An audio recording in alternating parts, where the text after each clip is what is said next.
Good morning. This is Judge Barber. We're here Good morning, for, Your Honor.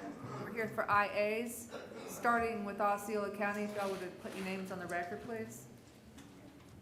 PD, Yes, Your Honor. Callie Chrysler, Assistant Public Defender. PTR, Jonathan Marino, PTR. State. Abraham Palmazani on behalf of the state. All right. As I call your name, please come up to the podium. Is there anyone there that needs the services of a Spanish interpreter? I've identified two, Your Honor. All right. Tell me the first one. Paul Garcia Cruz, or Raul Garcia Cruz. Raul Garcia Cruz, come up to the podium, please. Who's the second one? Raul Garcia Cruz. He was not that far down. He's maybe, let's see, maybe 5 down to 6. All right, sir, tell me your name. Caballero, dígame su nombre. Raúl García Cruz. Raúl Garcia Cruz. All right, sir, I have reviewed a probable cause charging affidavit. He revisado el affidavit de motivo fundado. It charges you with leaving the scene of an accident involving property damage Involucra fugarse de la escena de un accidente involucrando daño a propiedad, and operating a motor vehicle without a valid driver's license. operar vehículos motorizados sin tener licencia de conducir. I do find probable cause. Determino que el motivo fundado. Does he qualify for the services of a court-appointed attorney? Yes. Okay. Your Honor, there were some issues getting his affidavit filled out. I would ask that we be provisionally appointed so that I can correct that with him. Tuvimos dificultades con la solicitud, pido que se asigne de manera provisional defensor público. I'll provisionally appoint the Office of the Public Defender to represent him. Voy a asignar las oficinas de defensor público de manera provisional para que lo representen. PTR, does he have any prior conviction history? ¿Tiene antecedente penal? No conviction history, Your Honor. No tiene antecedente penal, no tiene condenas. Does he qualify for PTR? Are you Califica, qualified for a bond with PTR? él califica en confianza con libertad condicional. I'll just leave it at straight bond, $500 in count 1, sir, $500 in count 2, for a total of $1,000. Voy a programar la fianza en $500 en el primer delito, $500 en el segundo, un total de fianza $1,000.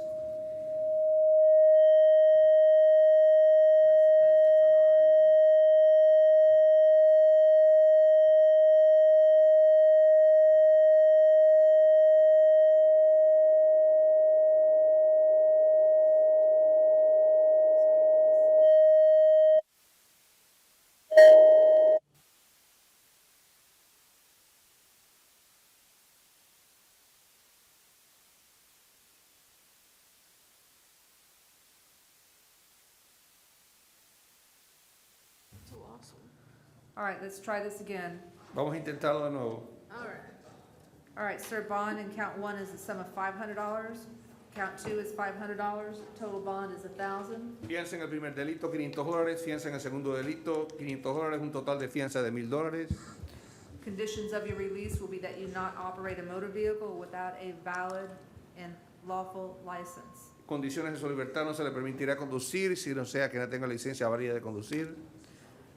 Please keep your address updated with the clerk of the court. Mantenga su dirección al día con el actuario del tribunal. Thank you. Gracias.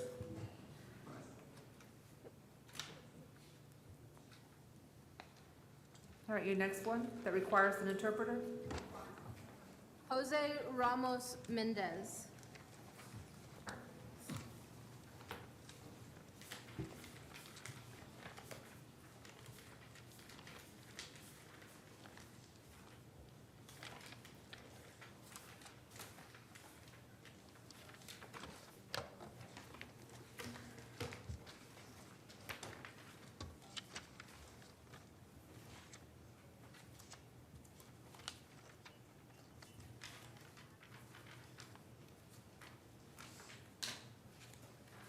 Igual estilo, ¿verdad?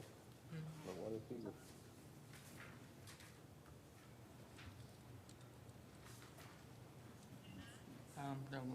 Dormitorio. Sir, tell me your name. Caballero, dígame su nombre. José Ramos Méndez. José Ramos Méndez. Sir, I reviewed a probable cause charging affidavit. Señora, revisada la affidavit de cargos de motivo fundado. Judge Arendas has previously found probable cause, Determinamos que existe motivo fundado.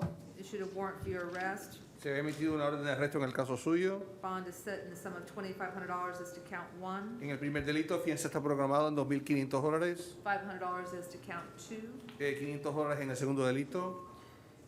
You were on probation in 2018 CF 10481. Usted estaba en probatoria en el caso 18 CF 10481. I find probable cause to believe you have violated the terms of your conditions of your probation. Determino que usted ha incumplido las condiciones de su probatoria. I do find an on-view violation, and you are held without bond on 2018 CF 10481. Determino que usted ha incumplido esa probatoria, por lo tanto será detenido sin fianza en el caso 18 CF 10481. Thank you, sir. Muchas gracias.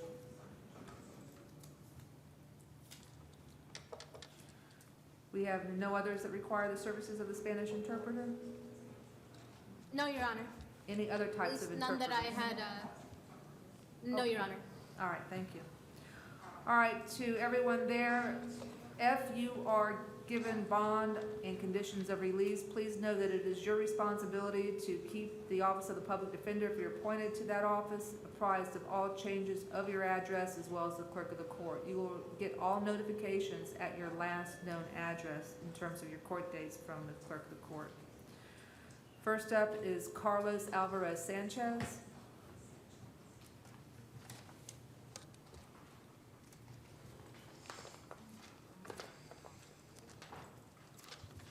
Morning, Your Honor.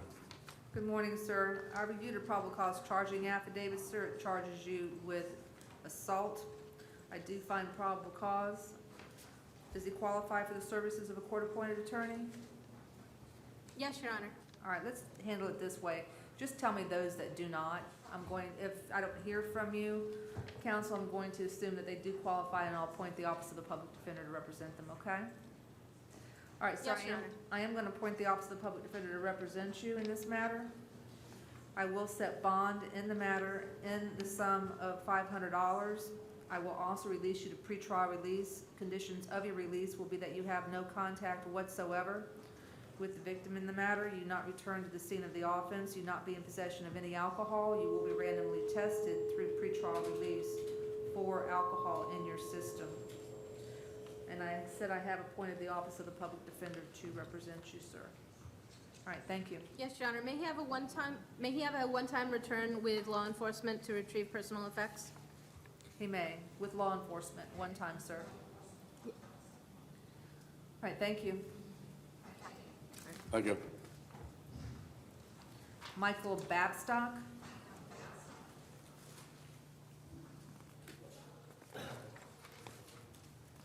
Morning, Your Honor. Have his face sheet. Oh, okay. Sir, tell me your name. Michael Babstock. All right.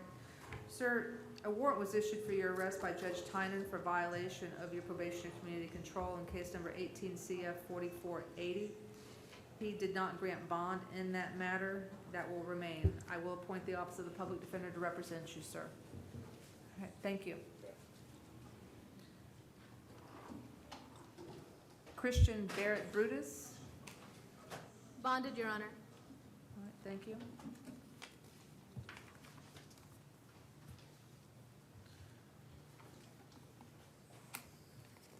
Robinson Cardona Ruiz.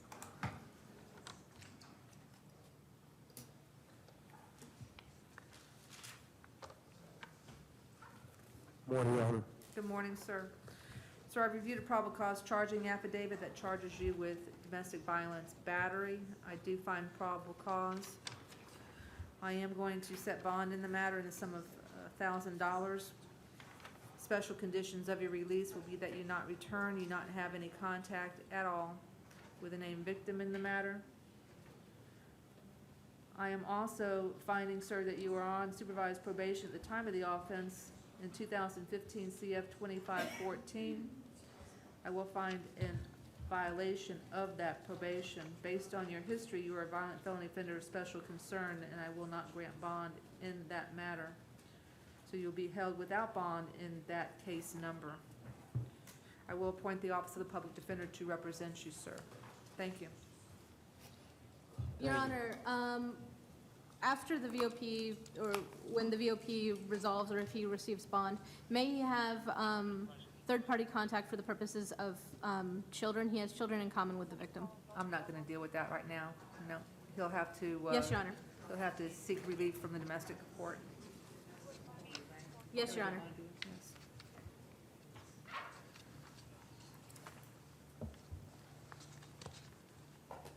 Jeannie Hamilton, Hospital, Your Honor. If she could be reset for when available. all right, should be reset for tomorrow.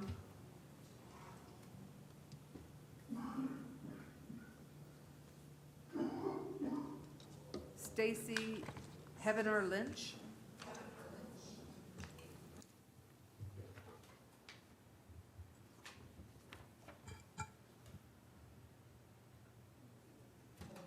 Over here.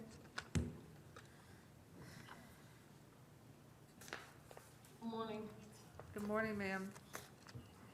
Hi, Tell me your name. Stacy Heavener Lynch. All right, ma'am, I reviewed a probable cause charging affidavit. It charges you with domestic violence battery. It charges you with hindering the communication of another to law enforcement. I do find probable cause. I will set bond in count 1 in the sum of $500, as to count 2 in the sum of $100. I will also release you to pretrial release. Special conditions are that you have no contact whatsoever with the named victim in the matter. You not return to the scene of the offense. You not be in possession of any weapons, any firearms. And I will appoint the Office of the Public Defender, ma'am, to represent you in the matter. Thank you. Your Honor, may she have a one-time return with law enforcement to retrieve personal effects? Yes. Okay. That's it. Thank you. Desmond Kelly. With bond, yes. Have a seat.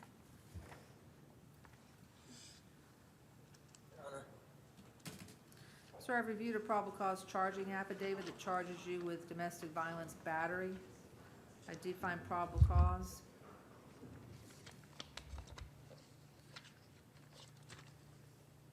I will set bond in the sum of $500. I will also, as a condition of release, have you report to pretrial release. Conditions of your release will be that you will not return to the scene of the offense. You will have no contact whatsoever, directly or indirectly, with the named victim in the matter. Yeah, I know. Your Honor, Hang on, I'm not finished, he- please. I'm not finished. You will not be in Oh, yes, Your possession of Honor, I any apologize. weapons or any firearms.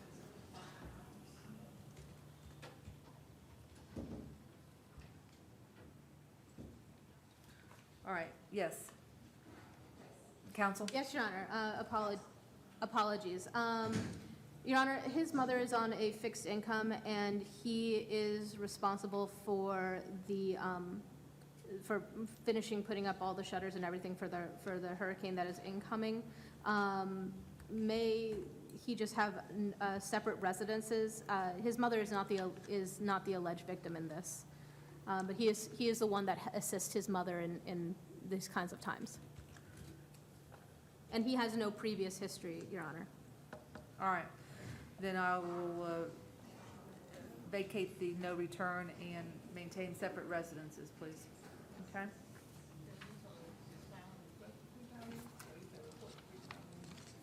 I'm putting bond plus pretrial release, yes.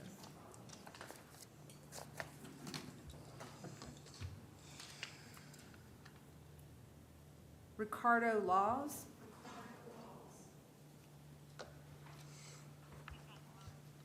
Good morning, sir. Sir, I reviewed a probable cause charging affidavit that charges you with violation of a domestic violence injunction. I do find probable cause.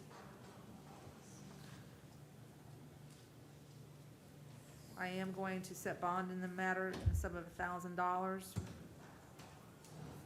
I am also finding that you are in violation of the conditions of your release in 2019 MM 2959, where you were charged with battery and have a no contact order in that case with regard to this named victim.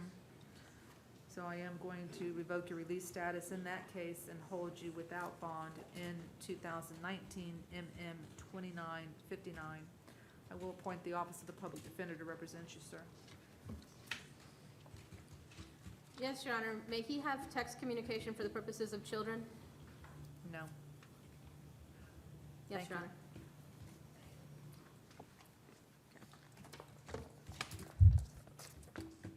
Andre Little.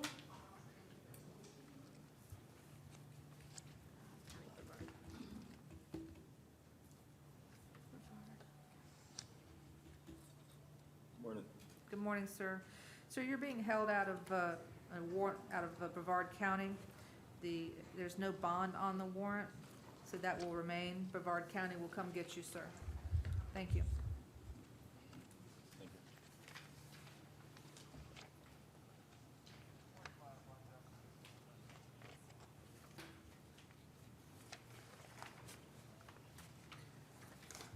Juan Maldonado.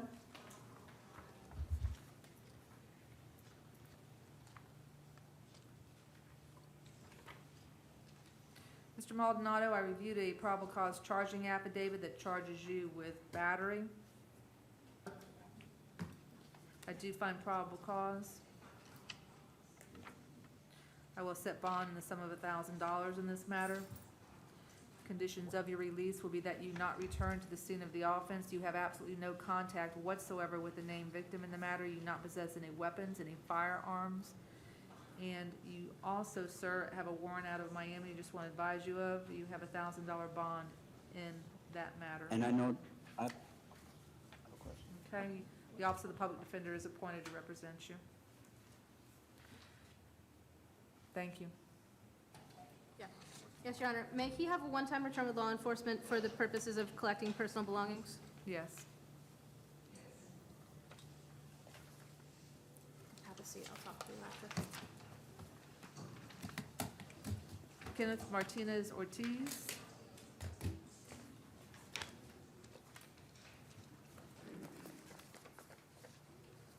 Good morning, Your Honor. Good morning, sir. I reviewed a probable cause charging affidavit that charges you with petty theft. I do find probable cause. We'll grant bond in the matter, sir, in the sum of $500. Conditions of your bond will be that you not return to any Walmart. Not only the Walmart that is the subject of this litigation, but any Walmart in the United States. You are out on bond at the time of this arrest in 2019 CF 292 for the offense of grand theft. I am going to revoke your bond in that matter, finding a violation of pretrial release to be held without bond on that case. All right, thank you. Your Honor, the case number is actually 19 CF 2921.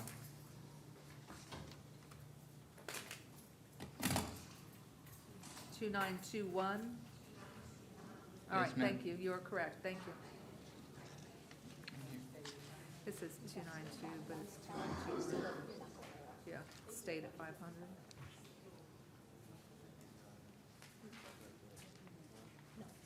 Brian Martz.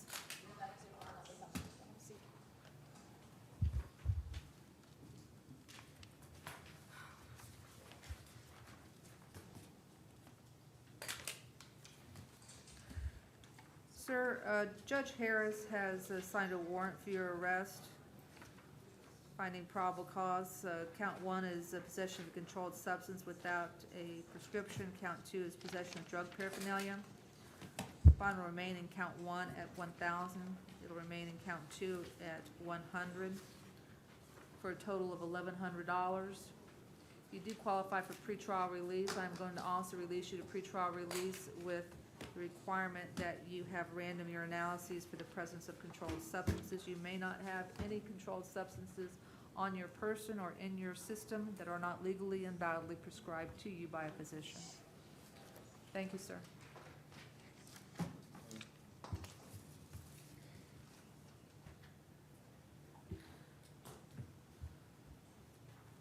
Bruce Matthews.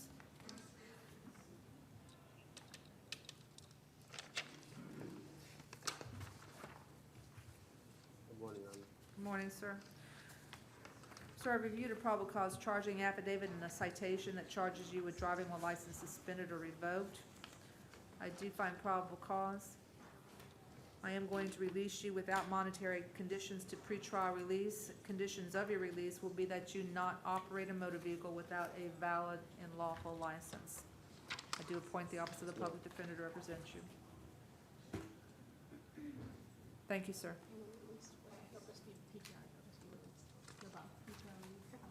Yes, straight pretrial release.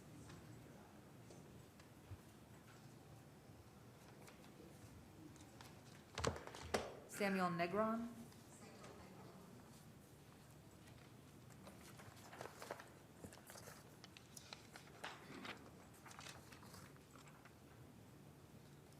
Sir, I reviewed a probable cause charging affidavit that charges you with battery, domestic violence. I do find probable cause.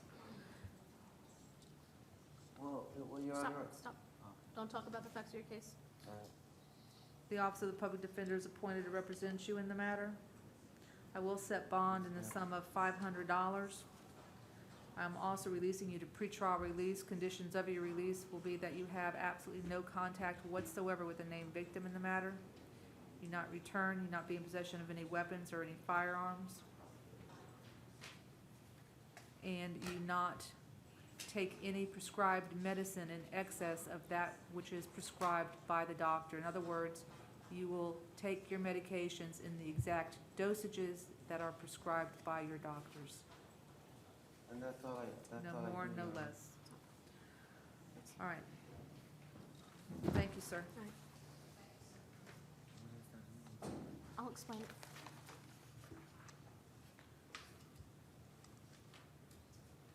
Robert Polio. Your Honor, he is going to hire a private counsel. All right, thank you. Sir, I reviewed a probable cause charging affidavit that charges you with domestic violence battery. I do find probable cause. I will set bond in the matter in the sum of $500. Also release you to pretrial release with the understanding that you will, or the order that you will not have any contact whatsoever with the named victim in the matter. You will not return to the scene of the offense. You will not be in possession of any firearms or any weapons. Thank you, sir. Your Honor, may he have a one-time return with law enforcement? He may.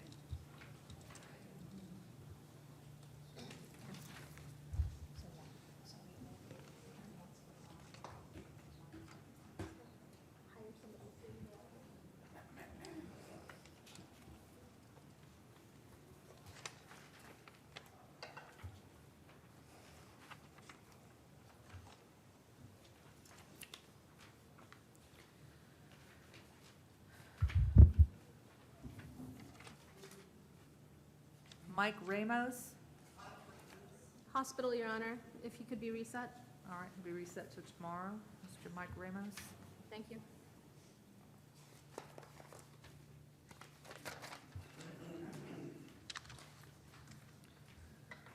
Homero Robles.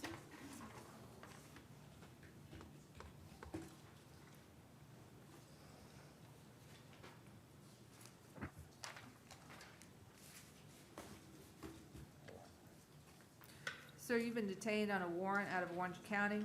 Bond is set at $1,000 in that matter. Bond will remain. Thank you.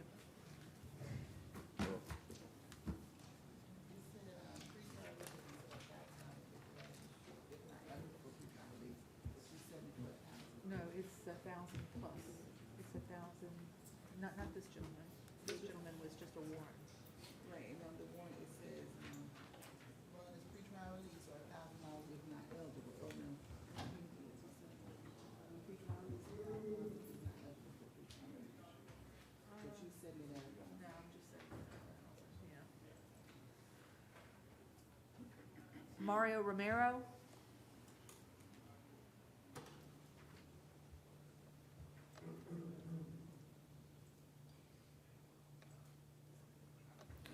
Sir, I reviewed a probable cause charging affidavit. It charges you with battery on a person 65 years of age or older ×2, resisting an officer with violence, battery on a law enforcement officer, and assault on a law enforcement officer.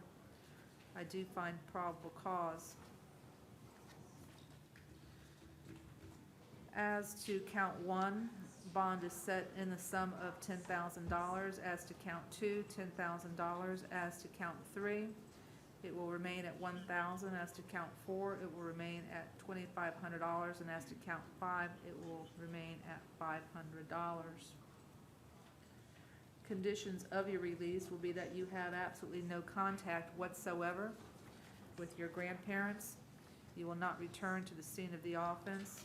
You will not be in possession of any alcoholic beverages. You will not be in possession of anything that is not legally and validly prescribed to you by a physician. With regard to some other cases, sir, I am finding a violation of your community control and probation in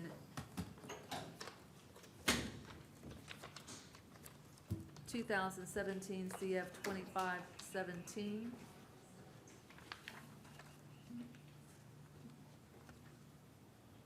PTR, is he on probation in another case?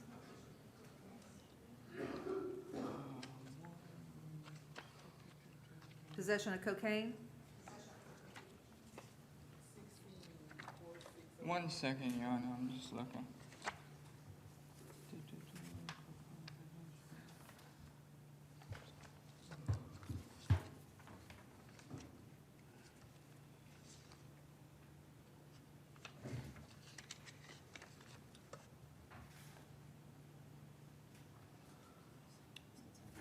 Yes, it's 16 CF 4605. Okay. Also, I'm finding an on view on 16 CF, you said 4705, 4605. 4605. All right, sir, Yes, finding ma'am. probable cause to believe that you have violated the terms of your supervision in each of those cases, so you'll be held without bond on those. Office of the Public Defender is appointed to represent you as to each. Yes, right. Your Honor. Thank you.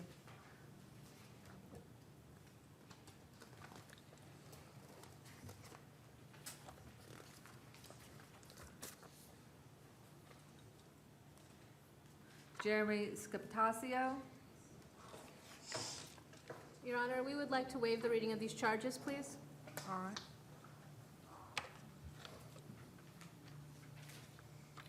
Sir, I've reviewed a probable cause charging affidavit. It charges you with a felony of the 1st degree, 2 felonies of the 3rd degree, a felony of the 2nd degree, and a misdemeanor of the 1st degree, and I do find probable cause.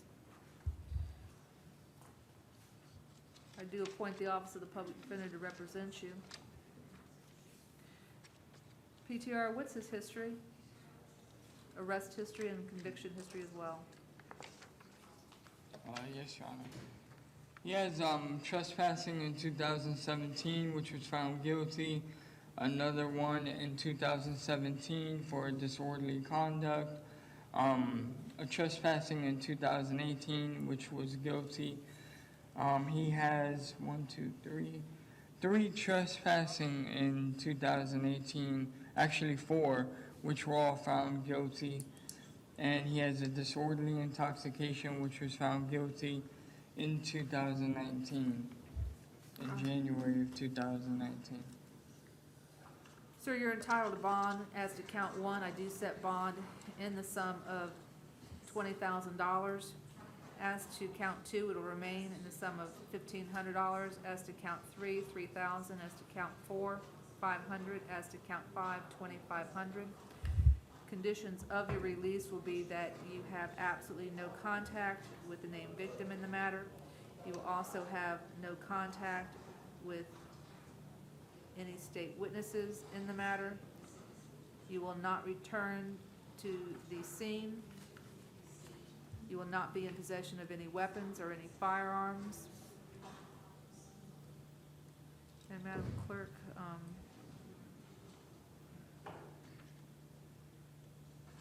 I don't want to announce it on the record, but I'll give you the name of the witness that I'm speaking of, okay? All right. I will appoint the Office of the Public Defender to represent you. Thank you.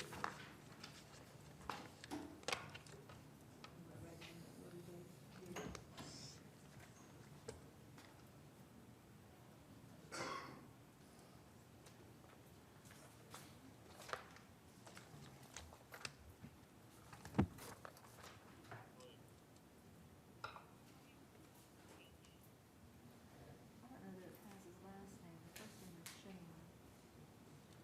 I'm not seeing what the last name is. Just leave it at stated as is.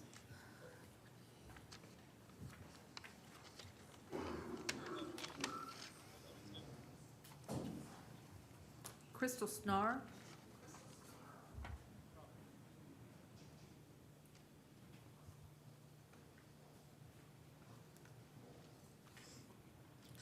Ms. Snar, you've been detained on a warrant for an allegation of violation of probation as executed by Judge Morgan.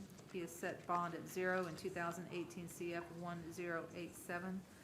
Bond will remain in the sum of 0. I will appoint the Office of the Public Defender to represent you. Thank you.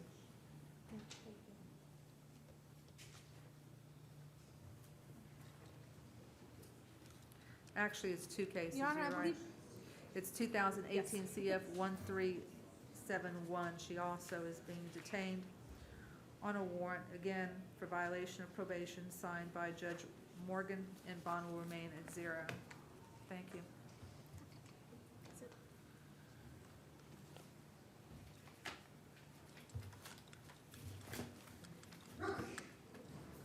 Bless you.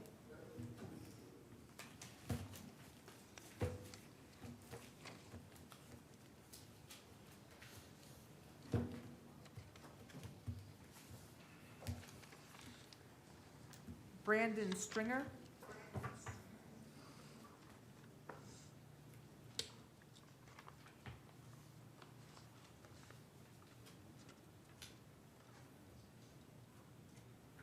Sir, state your name. Brandon Stringer. All right, sir, I reviewed a probable cause charging affidavit that charges you with possession of cocaine and tampering with evidence, and I do find probable cause as to each. PTR, he qualifies for straight release to PTR. Your Honor, he does qualify for straight release. However, as of February 2019, we did receive a notice that he is an out-of-state fugitive. I see. We just don't have where. All right, sir, I'm going to reduce bond in count 1 to the sum of $500, as to count 2 to the sum of $500, for a total bond of $1,000. I'm also releasing you to pretrial release. Special conditions of your release will be that you not be in possession of any substances that are not legally and validly prescribed to you by a physician. Thank you. So what that mean?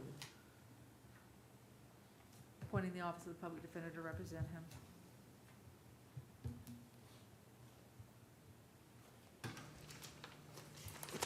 Christopher Wiley.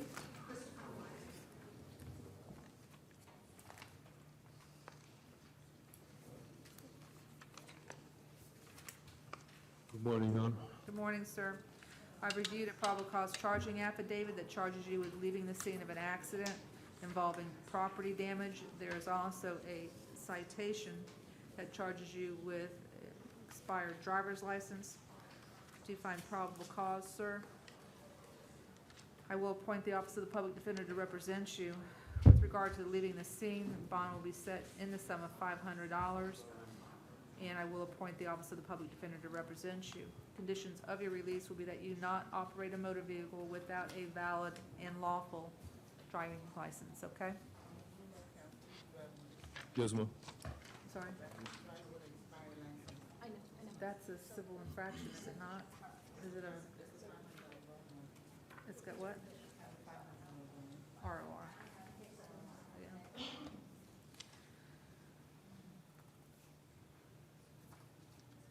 Isaias Rafael Figueroa.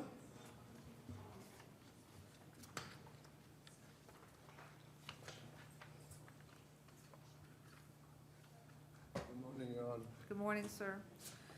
Sir, a judge has previously signed a warrant for your arrest, finding probable cause in 2019 CF 2977 as to count 1, dealing in stolen property. Bond is $5,000. As to count 2, petty theft. Bond is $100. Does he qualify for pretrial release? He does not qualify because he's currently out on bond, in 19 CF 44-6. I went to court though.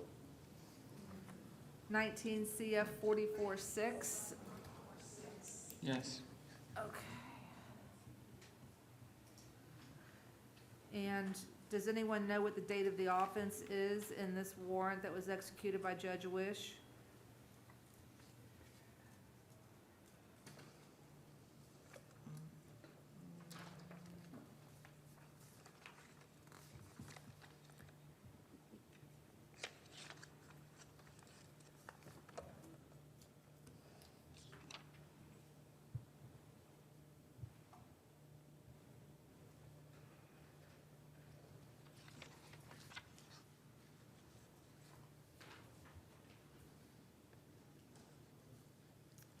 And while they're doing that, State, could you please look up 19 CF 446 and give me the date of the offense on that, please?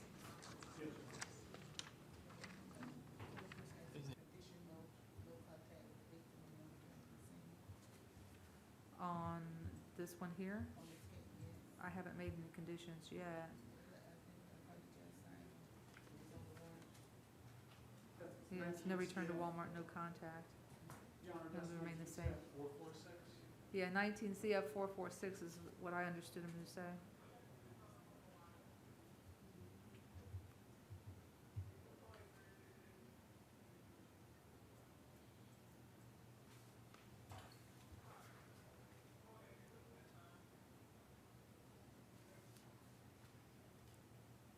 Do me a favor, could you pull up, Madam Clerk, on the screen, 19 CF 2977, see if there is the affidavit in there yet?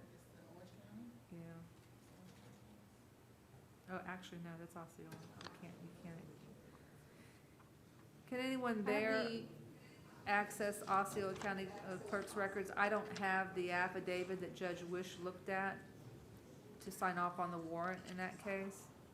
Does anyone have it down there? I do not have that, I believe. Can you go check and that? PTR, do you have that affidavit? No, Your Honor, but if you give me a few minutes, I can go check.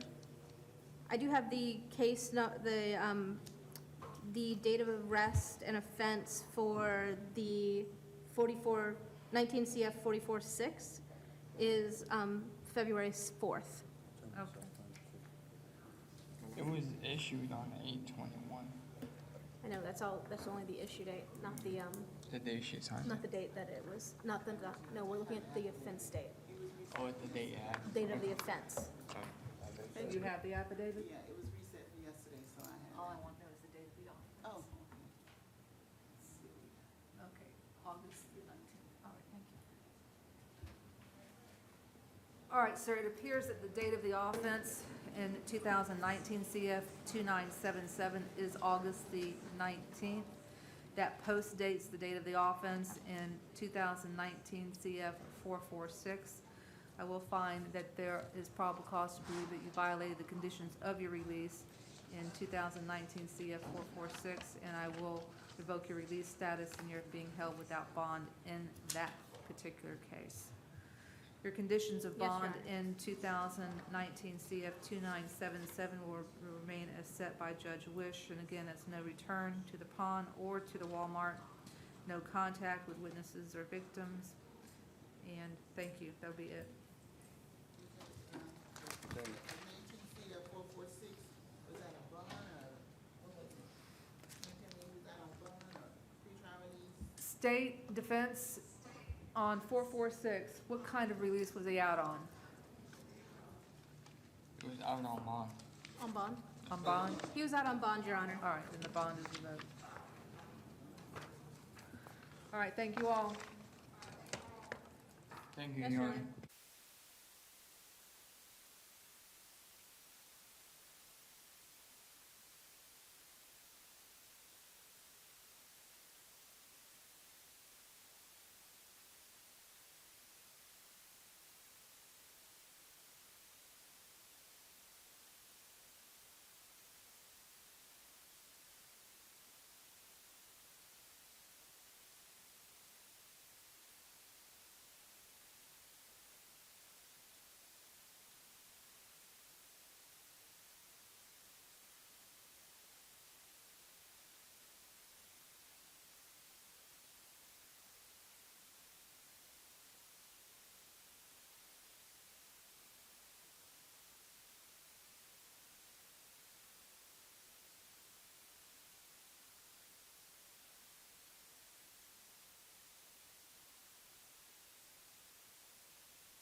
Rafael Barrera, State Certified Court Interpreter.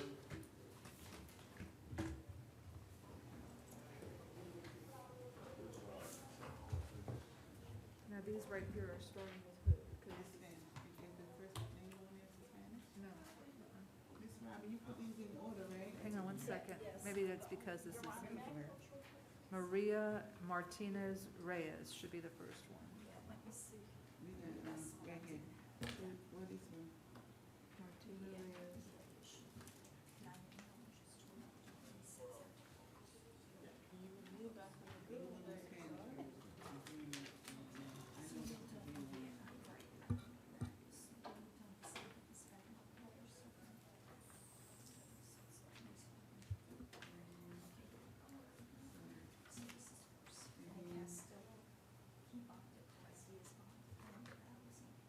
Oh, okay. So who do we have first up here at the podium? This is Miss Martinez Reyes, Maria. Okay. Ma'am, tell me your name. Señora, por favor, dígame su nombre. Raymond Castillo. Caballero, espere, por favor. Ma'am, tell me your Señora, su name. nombre, por favor. María Martínez. María Martínez. All right. Sir, your name? Caballero, su nombre, por favor. Raymond Castillo. Raymond Castillo. All right. Both of you require the services of the Spanish interpreter. Is that accurate? Ambos necesitan los servicios del intérprete de habla hispana, ¿correcto? Sí. Yes. All right. I will speak first, sir, to Maria Martinez Reyes, and then I will speak to you, okay? Please Caballero, just primero voy a listen. hablar con la señorita María Martínez Reyes y después hablaré con usted. All right, ma'am, you've been detained on an allegation of battery domestic violence. Señora, usted ha sido detenida por una alegación de agresión, violencia doméstica.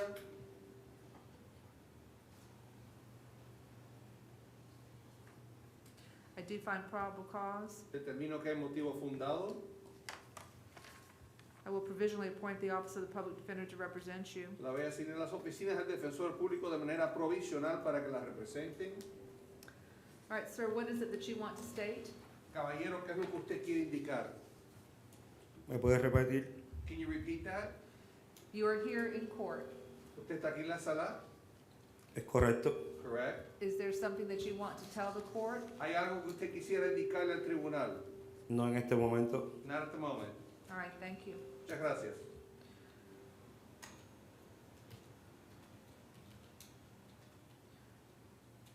All right, ma'am, do you have any place to live other than the address of 5516 Casablanca? Señora, ¿usted tiene otro lugar donde residir que no sea el 5516 Casablanca? No. No. PTR, the qualification was done with her being at that address? Correct, and that's with the victim present. If you do provide a no hostile, if you give a no contact, we can't do it, Your Honor. She has no alternate. Sir, do you want to have any contact at all with her? Caballero, ¿usted desea tener contacto con la señorita o señora?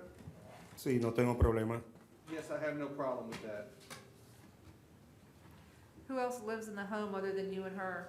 ¿Quién más vive en el hogar que no sea usted y ella? Nadie más, solamente nosotros. No one else, just ourselves.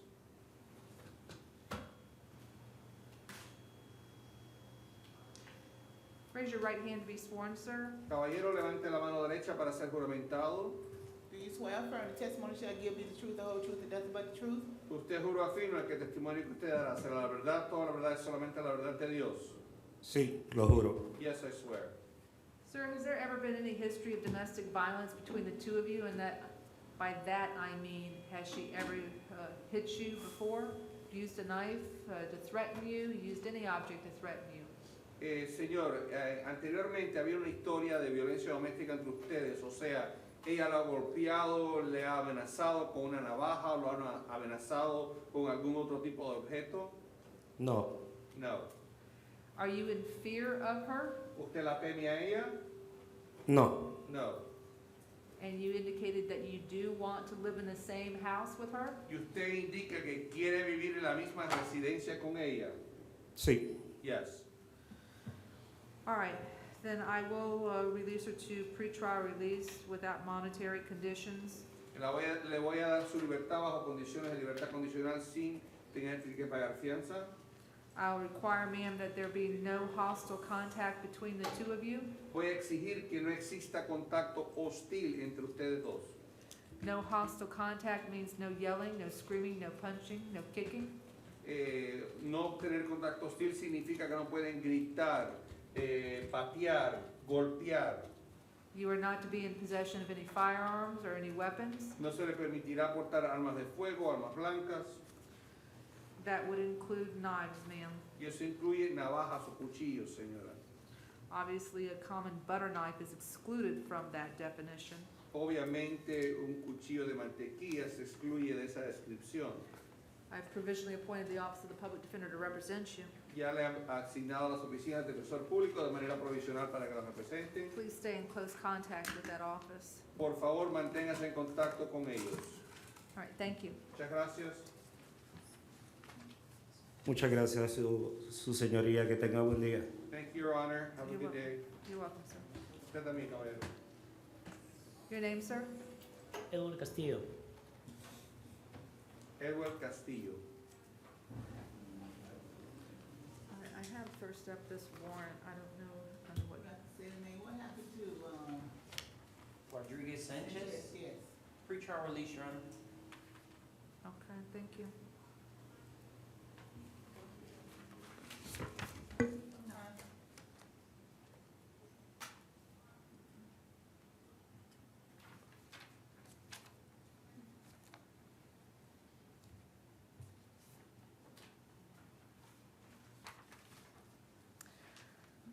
All right, sir. I reviewed a probable cause charging affidavit. Señora, ha revisado las affidavit de cargos There are also 2 citations, y también existen 2 multas. one charging you with no valid driver's license, Uno la acusa de no tener licencia válida de conducir another with no valid motor vehicle registration. y otro por no tener licencia o registración válida del vehículo. I do find probable cause. Determino que existe motivo fundado.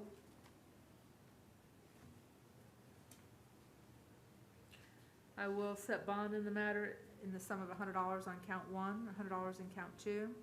Voy a programar la fianza en $100 en el primer delito, $100 en el segundo delito. Conditions of your release, sir, will be that you not operate a motor vehicle without a valid and lawful license. Condiciones de su libertad es que no conduzca un automóvil a que no sea que tenga una licencia válida de conducir. I'm provisionally appointing the Office of the Public Defender to represent you. Le asigno las oficinas del defensor público de manera provisional para que lo represente. Please keep in close contact with that office. Manténgase en contacto con ellos. Thank you. Muchas gracias.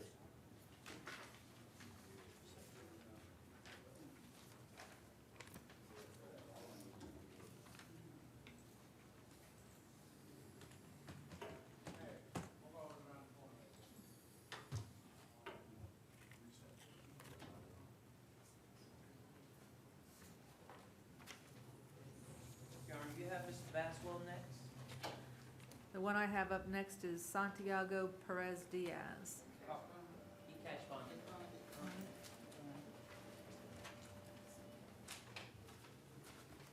And Alexander Rivera is medical. All right.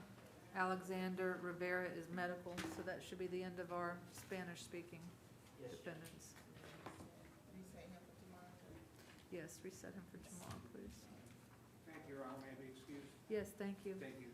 Have a good day. Stay safe.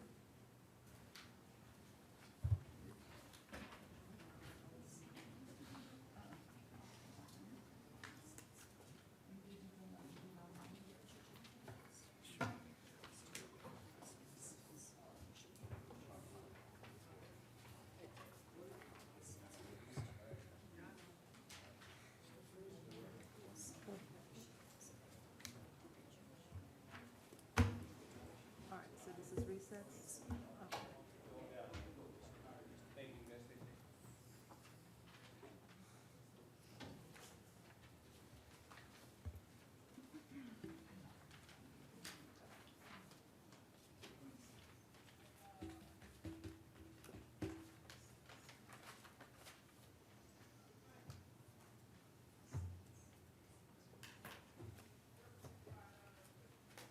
I'll need the affidavits. Oh, they're over here? Yes.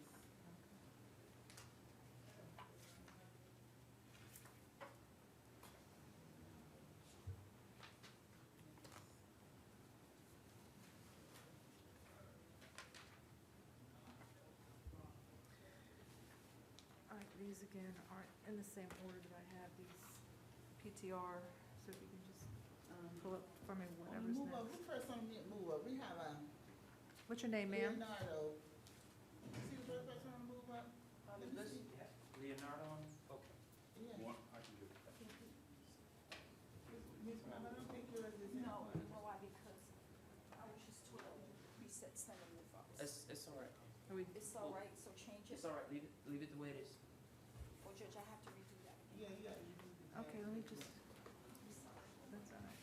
We're doing the move up, and then the list, right, the list gonna stay the same. I think the move up is staying on. It should be. Okay, so this is the move-ups first. Okay. Speak right. Okay.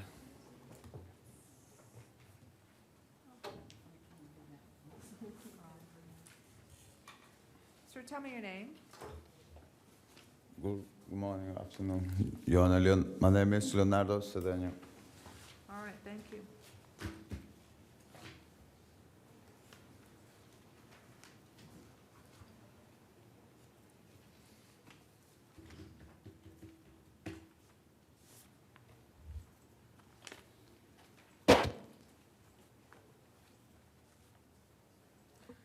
Sir, I reviewed a probable cause charging affidavit. It charges you with retail theft and resisting an officer without violence.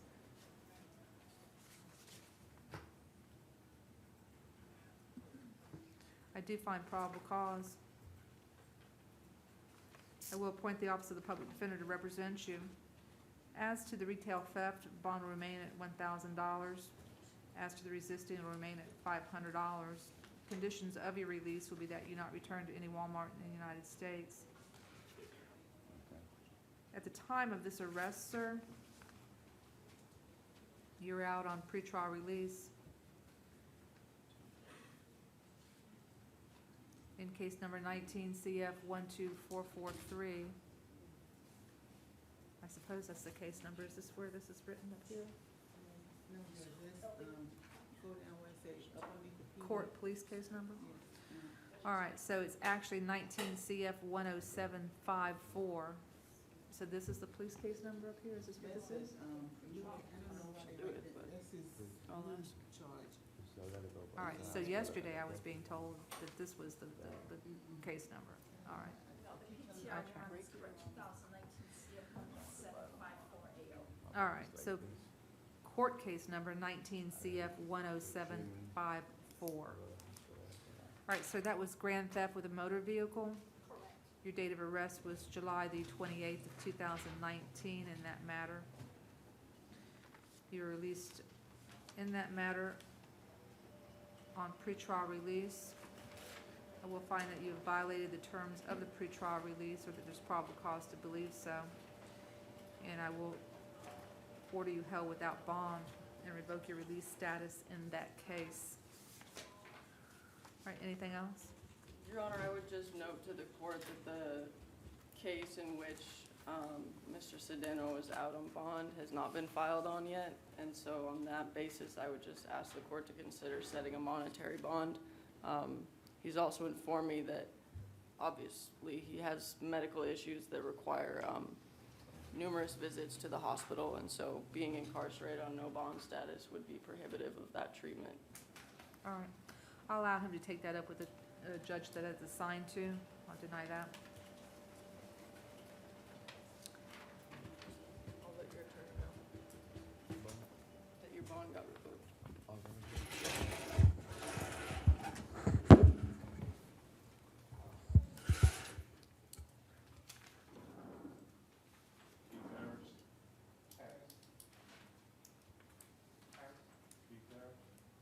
So next you're asking for Keith Harris.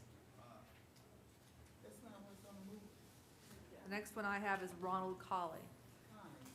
We're going by the list. So we're going back to the reset. The reason, no, we're going back to the list. You're doing the move-ups. College is mental health. I'm sorry, Jackson. Yeah, college is mental health, Mental health? yes. And Godfrey is medical. So Godfrey is medical, okay. And then the next person we have is Kim Harris, right? Yes. Okay, All right. thank you.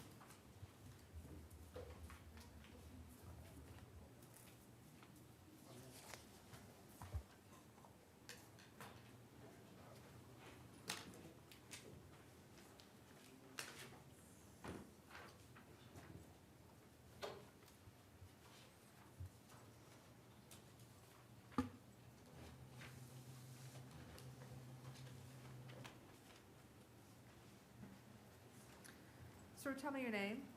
Keith Harris. All right, sir, I've reviewed a probable cause charging affidavit. It charged you with attempted burglary of a dwelling and criminal mischief. I do find probable cause.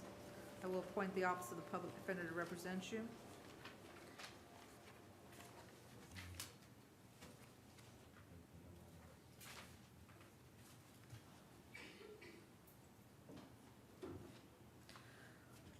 I'll set bond in count 1, or let it remain at $1,000. And there is bond in count 2 in the sum of $150. Conditions of your release will be that you not return to the scene of the offense, you have no contact with the listed victim, you not be in possession of any weapons or any firearms. Thank you, sir.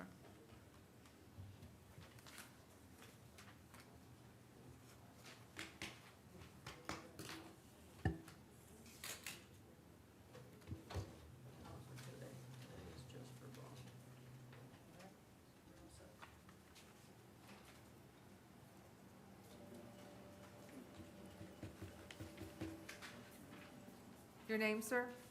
Elijah Pompey.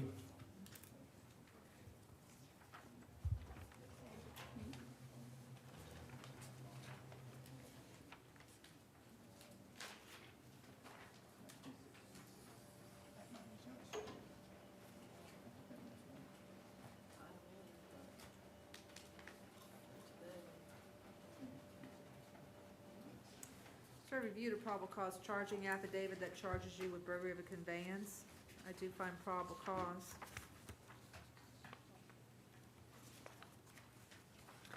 Set bond in that matter in the sum of $3,500. Special conditions will be that you not return to the scene of the offense. You have no contact with the listed victim.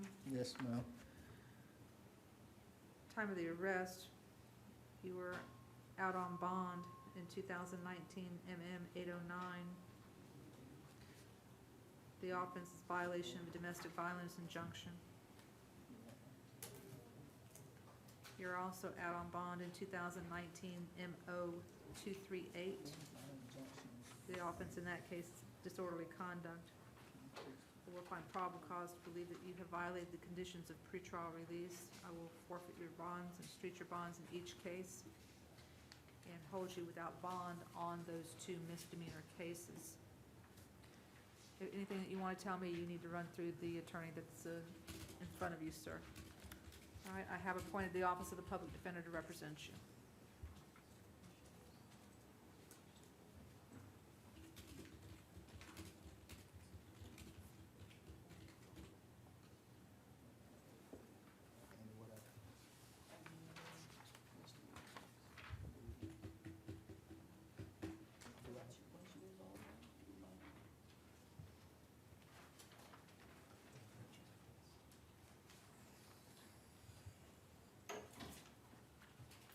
Your name, sir?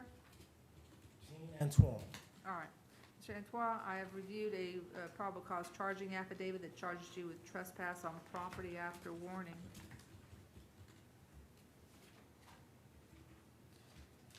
All right, I will find probable cause. I'll appoint the Office of the Public Defender to represent you in the matter.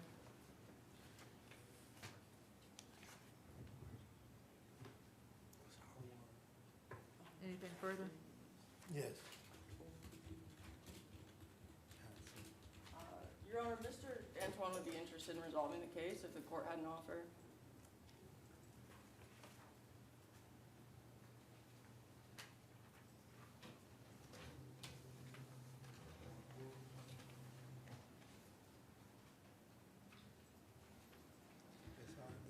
All right. I'm looking at his history. If he wanted to resolve the case, I would sentence him to 3 days in jail. I don't imagine he's got, what, how many days he got in? He's got 2 in, so he'd do an extra day.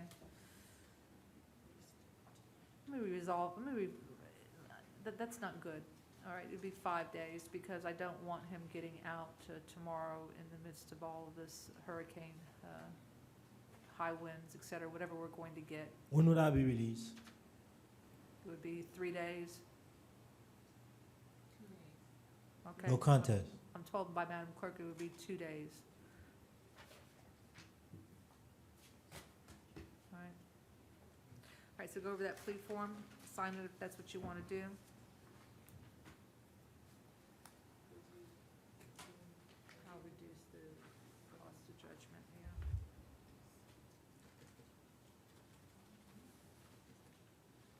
the PD appointed? I'm reducing the cost of judgment, so I have already appointed the Office of the Public Defender.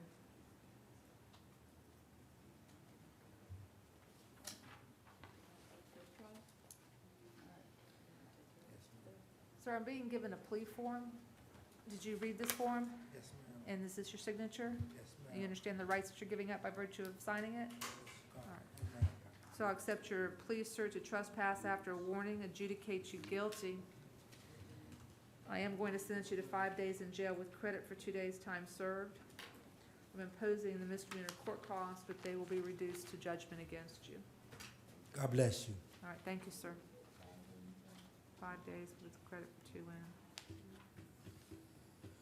Derek Coons is refused, Your Honor. All right. Mr. Coots has refused.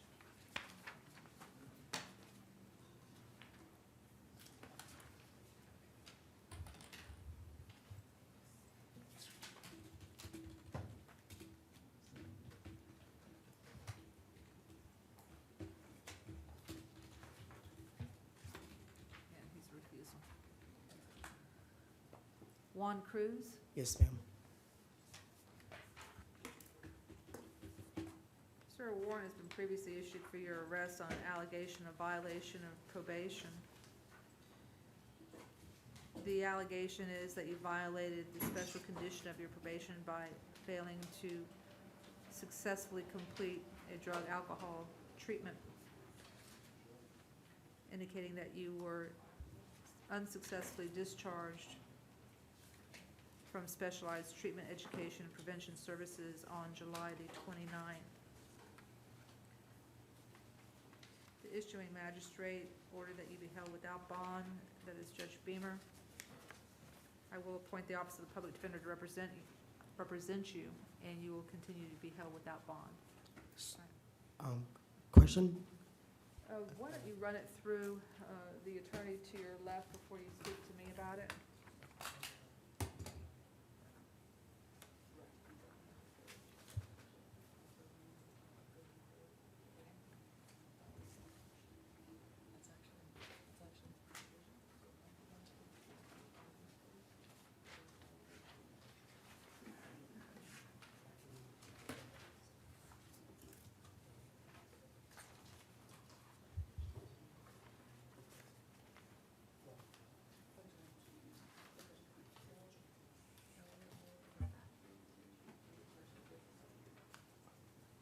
Thank you, Your Honor. Thank you. All right, thank you, sir. Michelle Rivera. Ma'am, you're being detained on an allegation of violation of conditions of your pretrial release.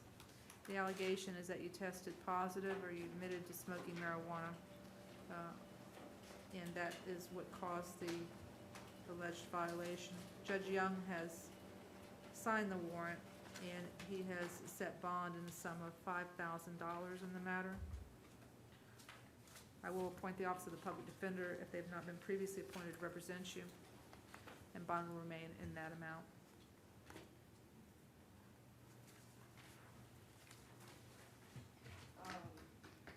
Your Honor, would the court consider reducing that $5,000 amount? I'm looking at, Ms. Rivera appears to have almost no criminal history whatsoever. All right, I'll reduce it. I will entertain your request and grant it. I'll reduce it to $1,000. All right? Thank you, ma'am. 1,000.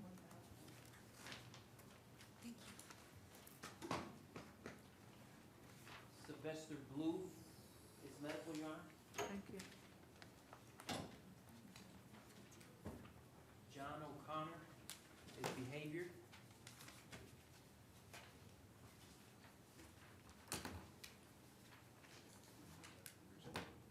Brandon Baswell is mental health.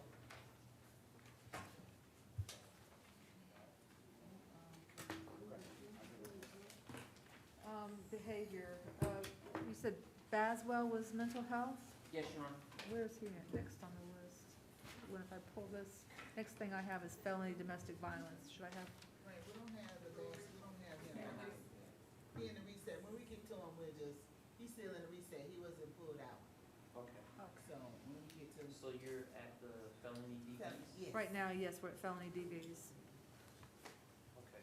Actually, that was my fault, I forgot to tell Brenda. And that'd be the first one, would be Colvin Imperial.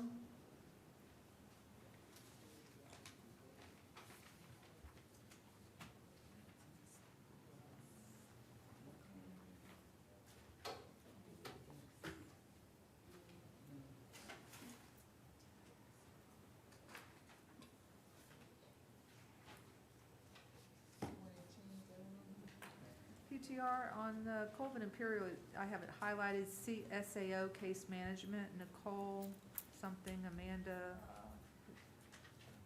Is this for my edification?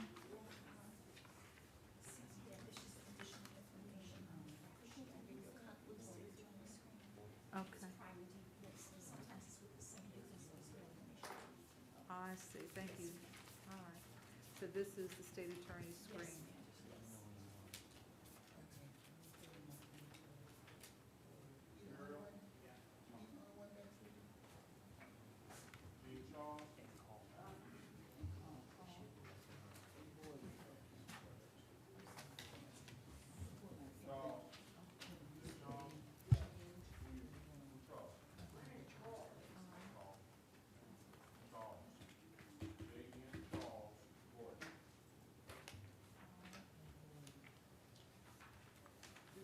Them the only two, right, that's the call? Yes.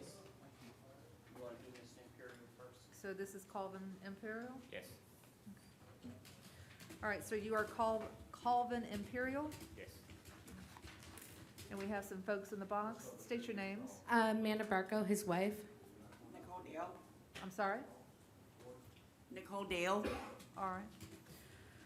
All right, sir, I've reviewed a probable cause charging affidavit that charges you with battery, domestic violence. I do find probable cause. I will appoint the Office of the Public Defender to represent you in the matter.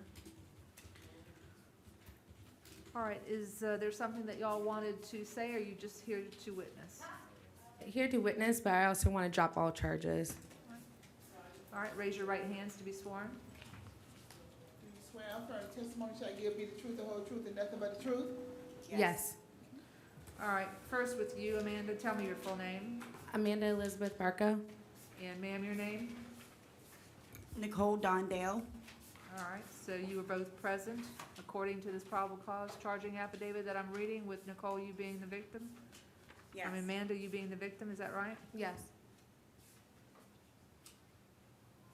And Amanda, you say you want to drop charges. Correct. You understand that's not what today is about. All right, today is for me to determine whether or not there's probable cause to believe that a violation of the law has occurred, and whether or not he should be released on bond, and if so, what conditions. That's what today is about. All right. Okay. With regard to what your statement was, you need to contact the Office of the State Attorney with regard to that. All right.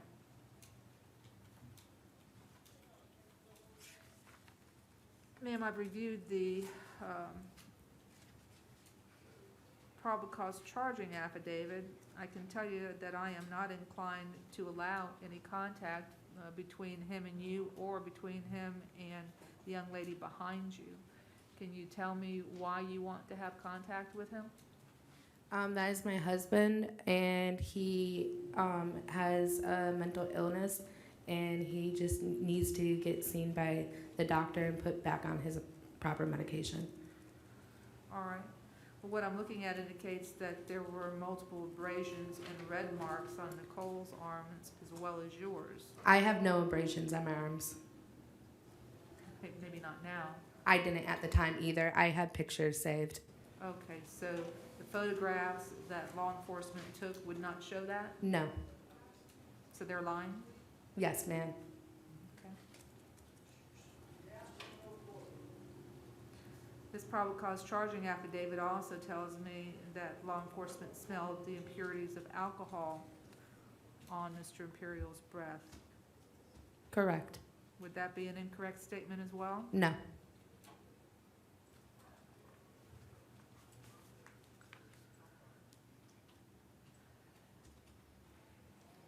I'm also looking at a history which shows me that on 2000, that in 2019 CF 12419, there was a,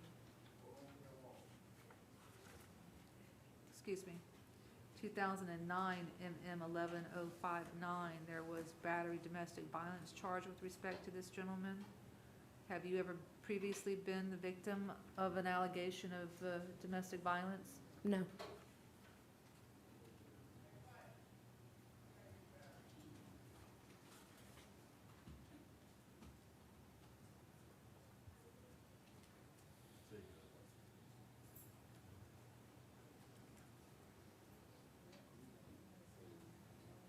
What is your last name, Amanda? Barco.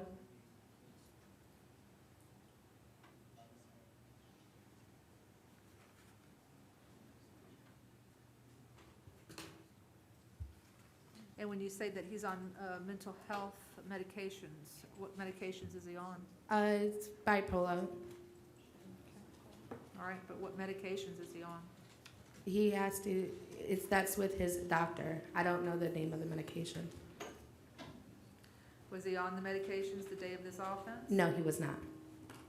How long had he not been on the medications? For the past month. And do you know why? I couldn't afford it.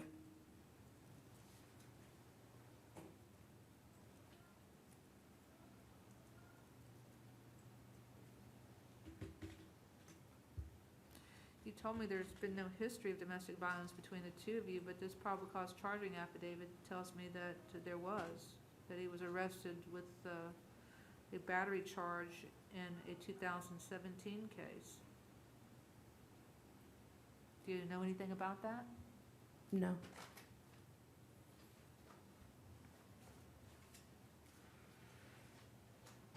Your Honor, regarding that prior case, he had several prior PD arrests. However, they're all with different victims. It says Amanda Benal on the 2017 case, which is why I asked her last name. So the probable cause charging affidavit would be in error as to that.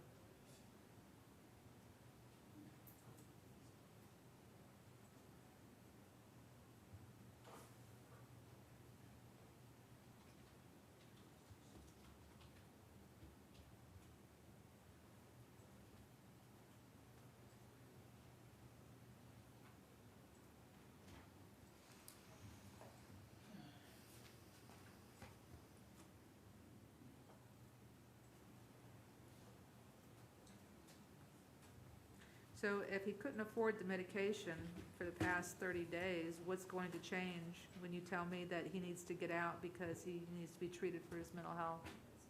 I just got a full-time job and I start this Friday. Do you have any children with him? No. Ma'am, We have- I'm not going to allow any contact. I am not going to allow any contact between him and you, and or I'm not going to allow any contact with him and Nicole either, because even though it wasn't charged up, there's probable cause in this affidavit for me to believe that there was a battery with regard to Nicole. So I find that there's a reasonable nexus. I will grant bond in the matter. Bond will be in the sum of $1,000. He will maintain a separate residence from you. He will not have any contact with you directly or indirectly. I can't control you, ma'am. I can certainly control him. And please know that if you make contact with him, then you run the risk of him being arrested for violation of this court's no contact order. Okay? And in the future, you can take up whatever you need to take up with whatever judge has this case. But again, I repeat, I am not allowing any contact whatsoever, directly or indirectly, between the two of you, as well as Nicole. All right. Okay. Thank you.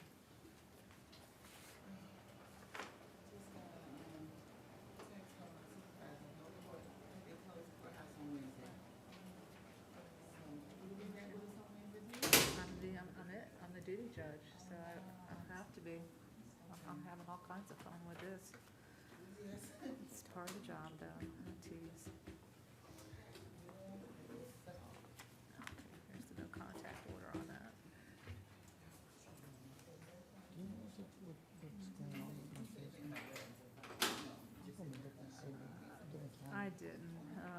gone, so in all fairness to him, I won't do that. All I heard was something about a burglary. Now I have or a Daniel robbery. Boyer, who's With a next, weapon. but on my, Yes, I took him out and to let you know what the charge. You said, boy, Just if give me you a get a second. warrior and call, you just need they face you.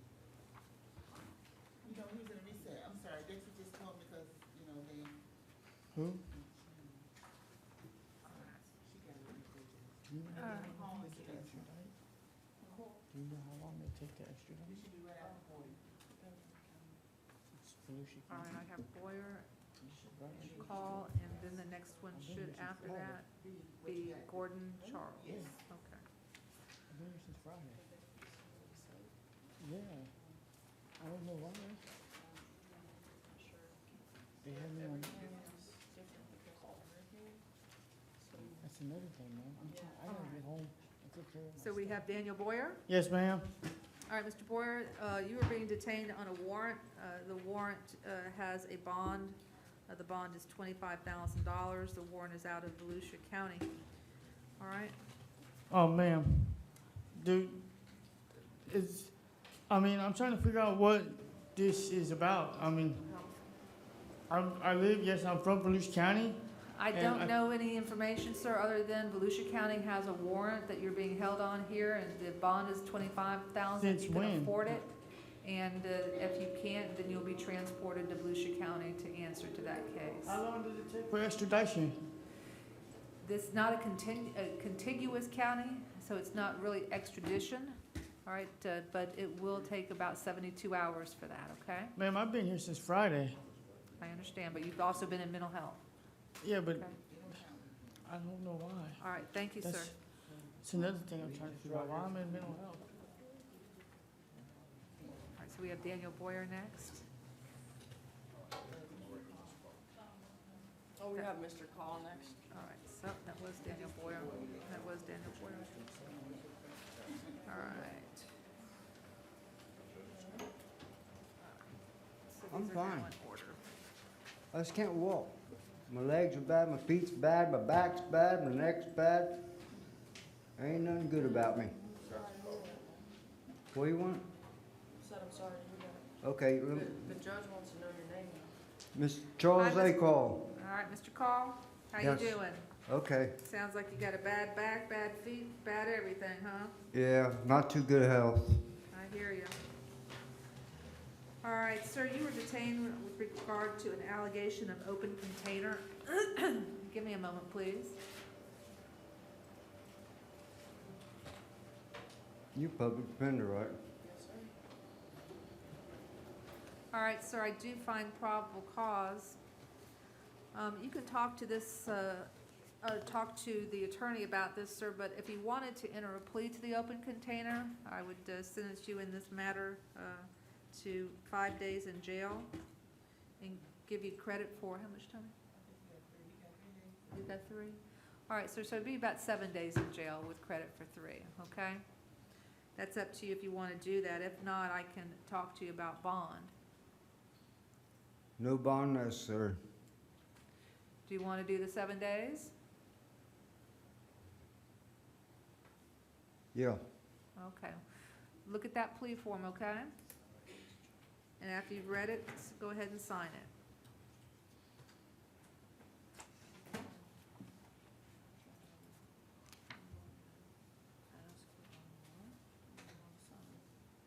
You can ask for it. Yeah.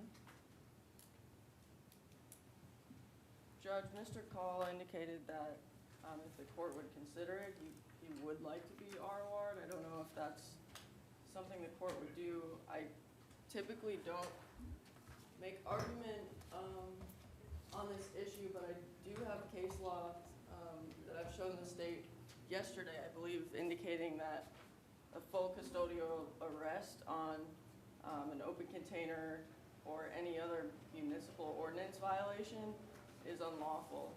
It's Nelson v. State, it's, I think out of the 2nd DCA, but that could be a basis for the court to find there's no. I'm not gonna ROR him, okay? If he wants to enter a plea, he's more than welcome to do that, otherwise I'll just set bond. What? You want to plea Plea what? to the open container? You want 7 days, or do you want a bond? Oh, 7 days. All right, sir, did you sign this plea form? Mr. Call? Did you sign this plea form, Mr. Call? I don't know, I signed something. Okay. All right, do you want to enter a plea to the open container? Yes. And you know you're gonna get 7 days in jail with credit for Yes. 3. All right, and I'll reduce the cost to a civil judgment against you. I do adjudicate you guilty. Sentence you to 7 days with credit for 3. All right, Mr. Call. Thank you. This way, Mr. Call. Come here, this way. Come this way. Take your time.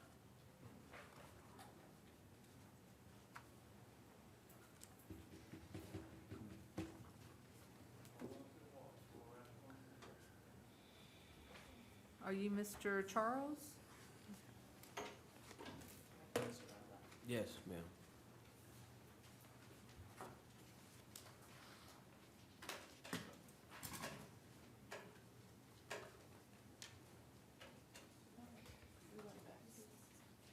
All right, Mr. Charles, I previously reviewed an affidavit that charges you with violation of a domestic violence injunction. I do find probable cause. Also charges you with possession of cocaine. I do find probable cause. And you're charged with driving while license suspended with at least 2 prior suspensions.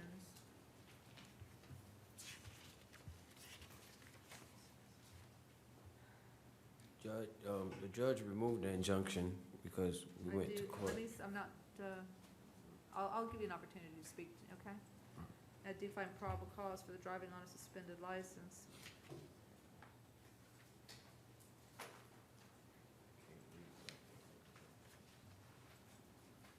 Judge, I just have a brief argument as to the driving on suspended license. All right, give me a moment, please.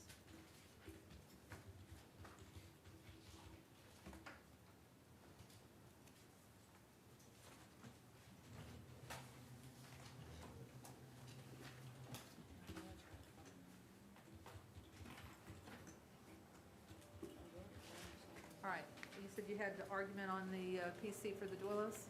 Yes, Your Honor, the affidavit states that that Mr. Charles has never had a valid driver's license.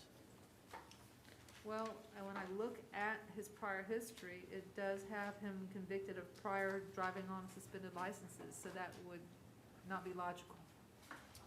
I understand, and I unfortunately don't have the citation in front of me, but Supreme Court, I think it was in 2017, came out with a decision addressing that specific issue, whether the driving privilege was contingent on actually possessing a license. And No, I'm familiar with the case law that you're talking about, okay? If he's never had a license to drive, then he can't be convicted of driving on a suspended license if he's never had the privilege to drive. But what I'm saying to you is, if I look at his prior history that I have in front of me from pre-trial release, Yes, Sean, I provided the driving record too. I have, oh, okay, thank you.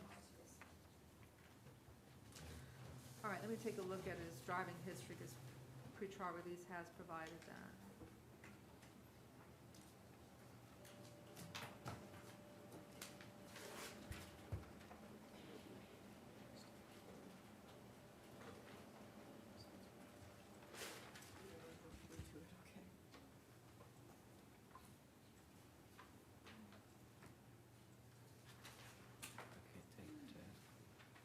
He definitely has had a privileged drive.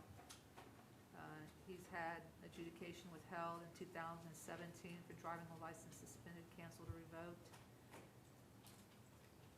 2006, driving while license suspended. He's also had identification cards issued, but he definitely has had a privilege to drive. on Take a the, look at it? if you don't mind, thanks.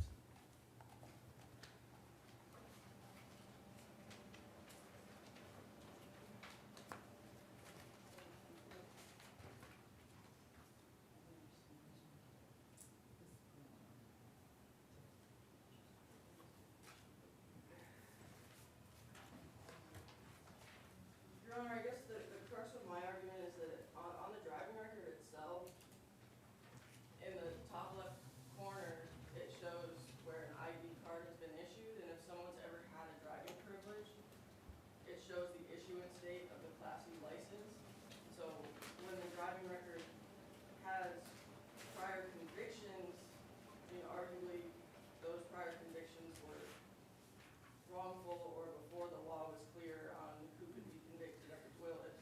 terms of an argument for PC, though, I'm going to overrule your objection. Again, it dates back many years and indicates that he has had prior convictions for driving on a suspended license and even had adjudication of guilt withheld on it. So I do find probable cause. That would be more properly a different argument, maybe a C4 if in fact one exists. Now, we do have someone in the box. Ma'am, what is your name? Brittany Rainey. Okay, and you are the victim in the matter, ma'am? Yes. All right. And there is a domestic violence injunction, and that this probable cause charging affidavit tells me was still in full force and effect at the time y'all were together. No, the injunction actually is getting dropped at the moment in time. I'm sorry? The injunction is not supposed to be in place. We're getting it dropped. Okay. Prior to this date, though, had you had a judge sign an order dismissing it? Yes. Alright. Based on the of him having a mental evaluation. All right. Madam Clerk, could you, on your computer, pull up 2019 DR 840? Yeah, 2019 DR 840.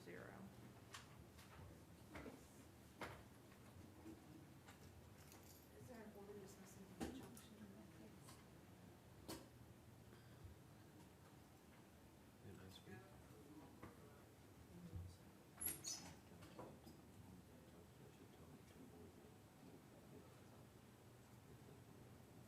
Health evaluation order. No, there's still an outstanding injunction, ma'am. You're right, there was a mental health evaluation ordered by the judge, but there's nothing to indicate that the court's jurisdiction is no longer in place and that there's no longer an injunction in place. So I do find probable cause with respect to that. Ma'am, can I speak real quick? Sir, I'm going to appoint the Office of the Public Defender to represent you in the matter. All right, anything that you say is being recorded here, and it could be held against you, so you need to be very careful about what you say, all right? You do have a Fifth Amendment right to remain silent. I'm not here, just to be clear to both of you, to determine whether or not he is guilty or not guilty of these offenses. I'm here simply to determine whether or not there's probable cause to believe that a crime has been committed, and if so, to determine what reasonable conditions of release could be made to secure his appearance for any future court appearances. I'm not here to talk about whether or not there is actually grounds to dissolve or dismiss an injunction and that kind of thing, all right? I understand. If you want to go before the judge and have that domestic violence injunction dissolved, then there's a petition that you can avail yourself of, a form petition, down at the courthouse. You can fill out that petition to dissolve the injunction, and then there'll be a hearing, and the judge can dissolve the injunction. Many judges dissolve the injunctions without a hearing based upon your sworn testimony that you no longer are in fear of him and you no longer want the injunction in place.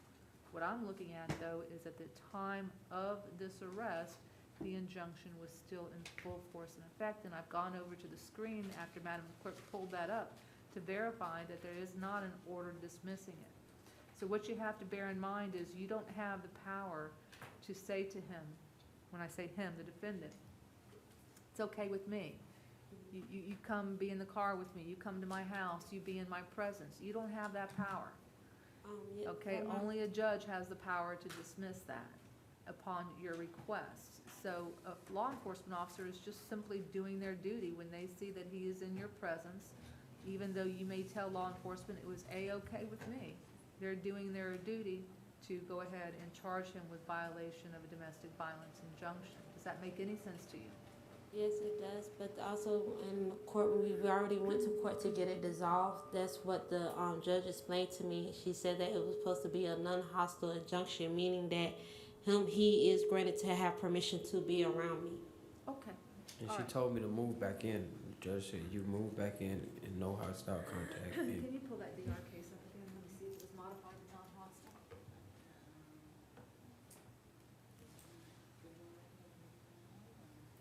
Motion to dissolve, no, would be an order.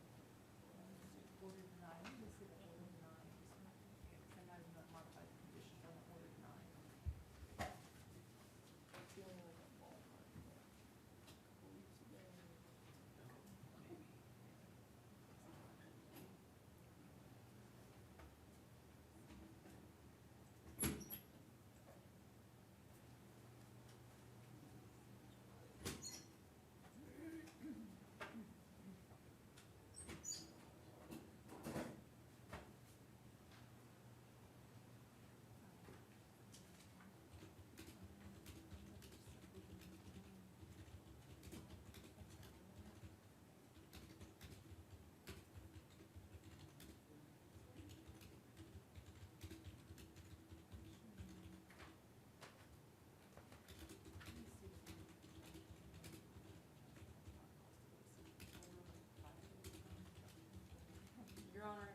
think I might have found it. What entry date? 6/14, final order, permanent injunction recorded. All right, that's what Madam Clerk was just pulling up.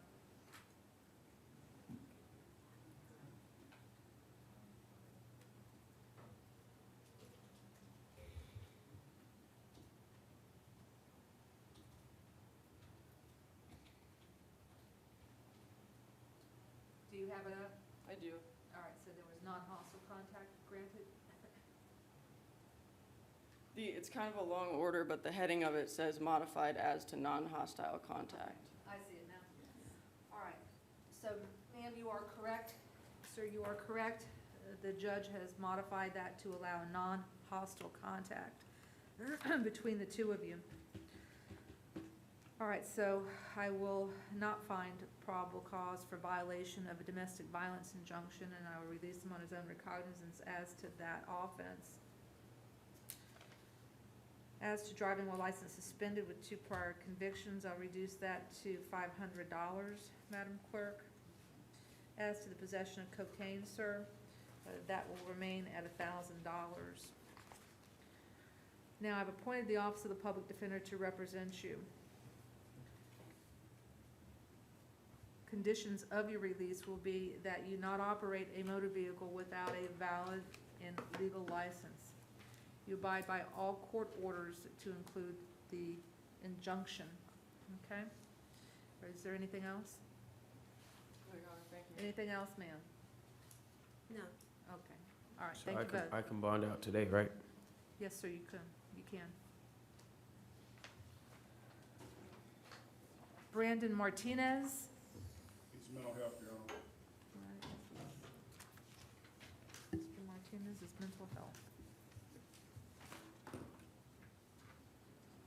Sheila Vargas.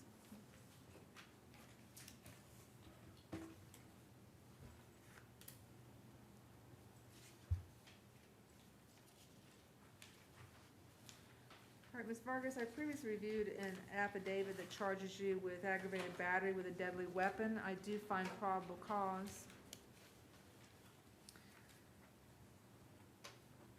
I am going to go ahead in this matter and set bond. I'm going to set bond in the sum of $3,500. Special conditions of your release will be that you have absolutely no contact with the named victim in the matter. You not be in possession of any weapons or any firearms, to include any knives. You not consume any alcohol.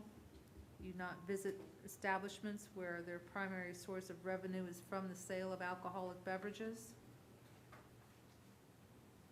And I am appointing the Office of the Public Defender to represent you, ma'am. Thank you. Thank you.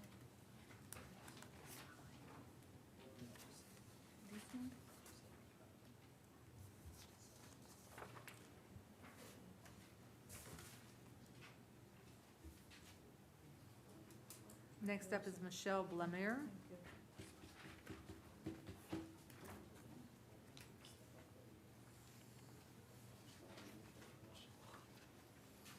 Ma'am, tell me your name. Michelle Blameyer. Okay. All right, Ms. Blemire, I have reviewed a affidavit that charges you with battery domestic violence. I do find probable cause. I am appointing the Office of the Public Defender to represent you in the matter.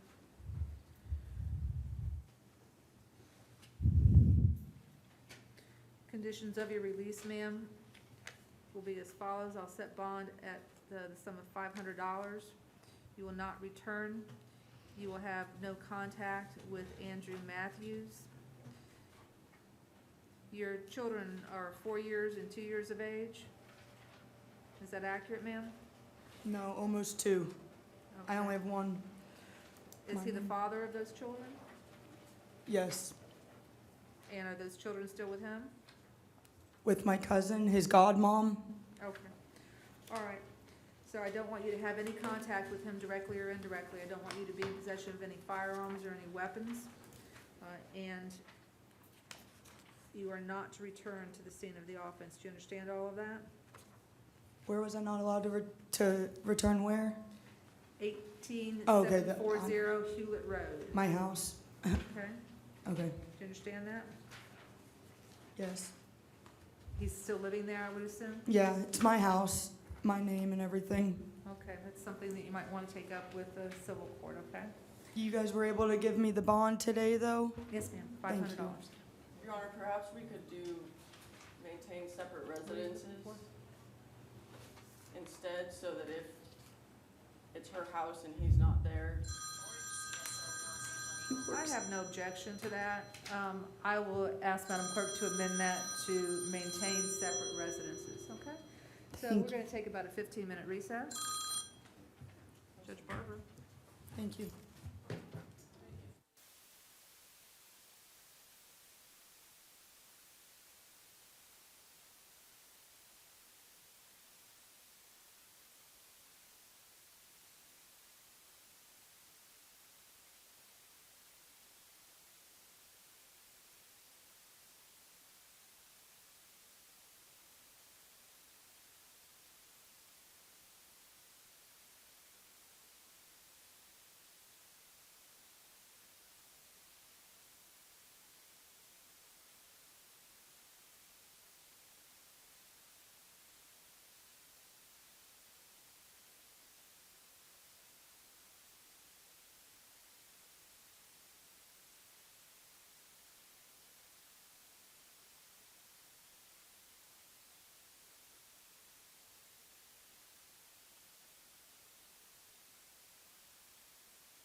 right.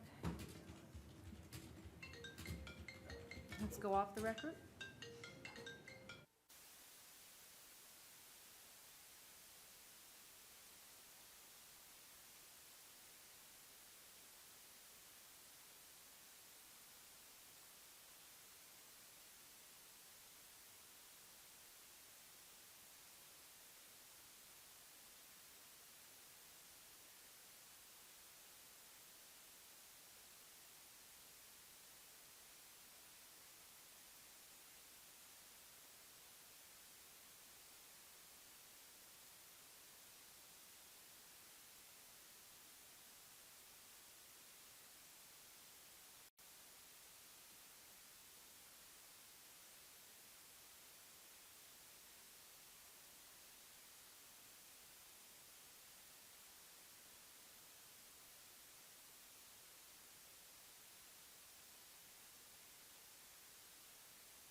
right, so we're back on the record.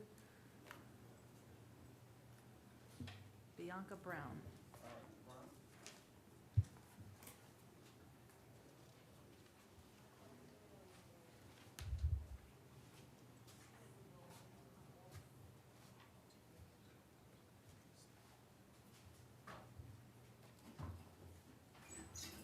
Ma'am, tell me your name.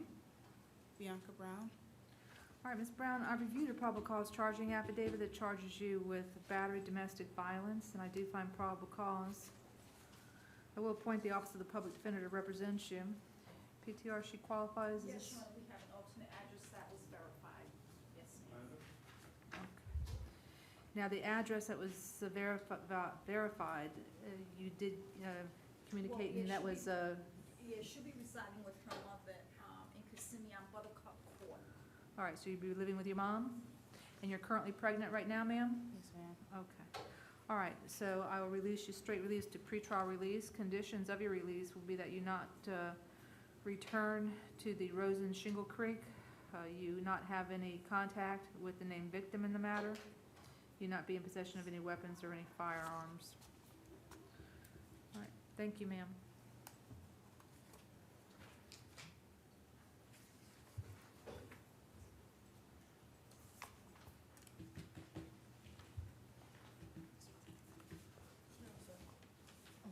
So wait, what's happening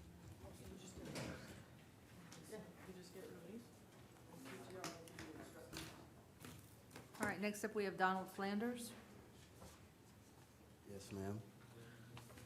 All right, so I reviewed a probable cause charging affidavit. It charges you with battery domestic violence. I do find probable cause.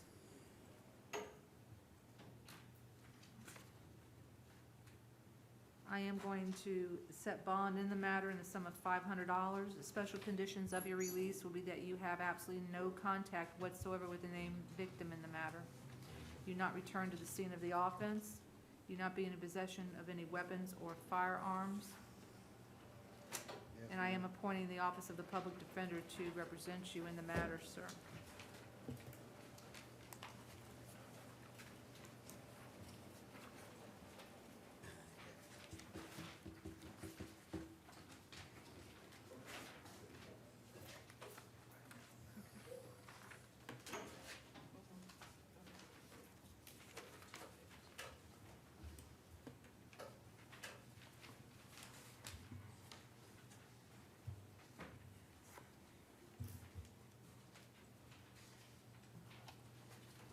You, Mr. George? Yes, ma'am. All right, Mr. George, I reviewed a probable cause charging affidavit. It charges you with battery, domestic violence. I do find probable cause.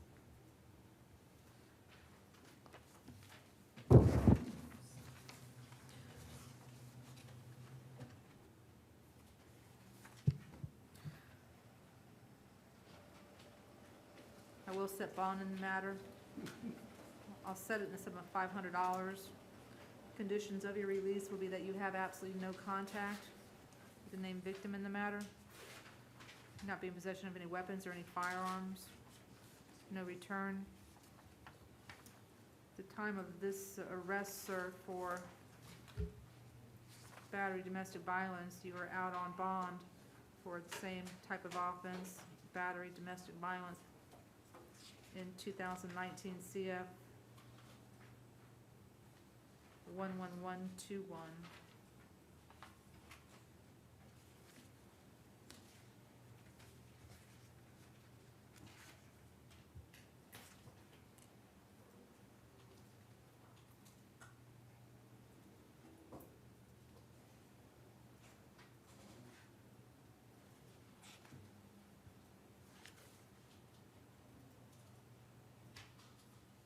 It was the same victim in that case, Your Honor. Okay, this is 2019 CF 11121 is the case number. And when I look at this sheet that you gave me from the state attorney's office,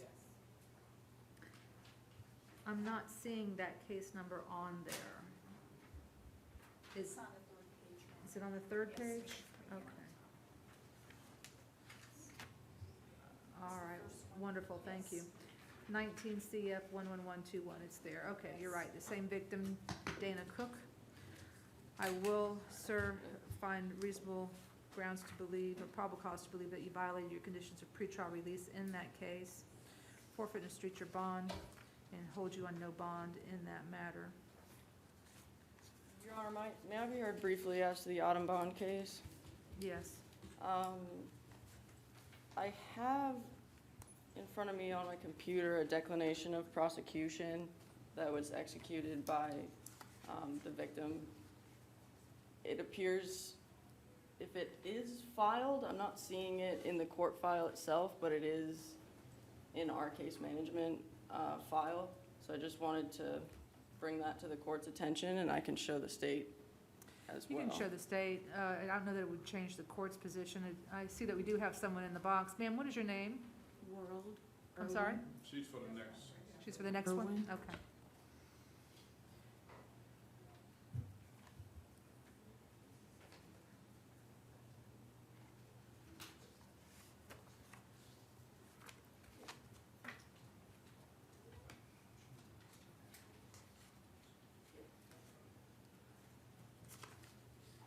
All right, State, have you seen the declination?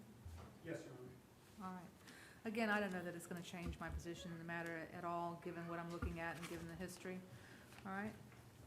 I do appoint the Office of the Public Defender to represent you, sir. Thank you.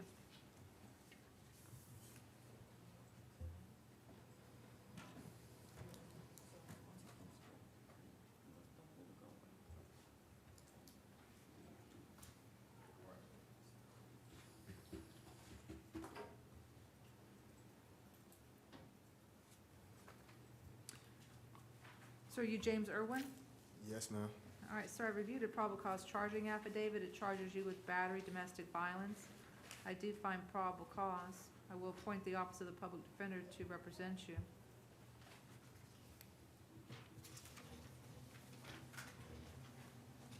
All right, PTRE qualifies. Yes, ma'am. If you just do give a no hostile, he does. Ma'am, tell me your name. World Irwin. Raise your right hand to be sworn. Do you swear affirm the testimony shall give me the truth, the whole truth, and nothing but the truth? Yes. All right, and ma'am, do you want to have any contact with Mr. Irwin? Yes. All right, are you in fear of him at all? No. What I'm reading says that he grabbed you by the hair and started to drag you around on the ground. You are not in fear of him? No. Do you want him to return to the home? Yes. And you've been married for 5 years? Yes. No children? He's been with me since I was 3 months pregnant with my twins. Okay. All right, ma'am. If in fact anything like this happens again, are you going to call 911? Yes. I will grant his release to pretrial release. Sir, special conditions of your release will be that you have no hostile contact with Ms. Irwin, and that includes no screaming, no yelling, no punching, no kicking, nothing of that nature. Do you understand that? You will not be in possession of any firearms or any weapons. All right, thank you, sir. Thank you, ma'am.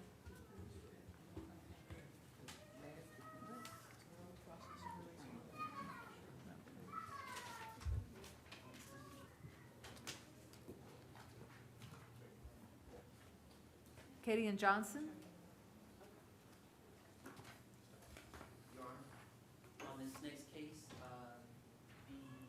main victim in her case is also a defendant. She's the...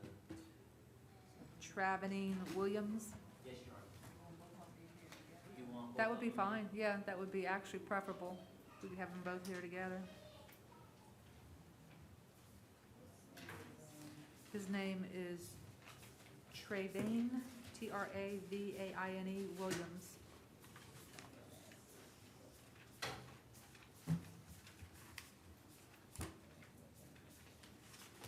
Could you find him in this PTR stack too? I would appreciate it.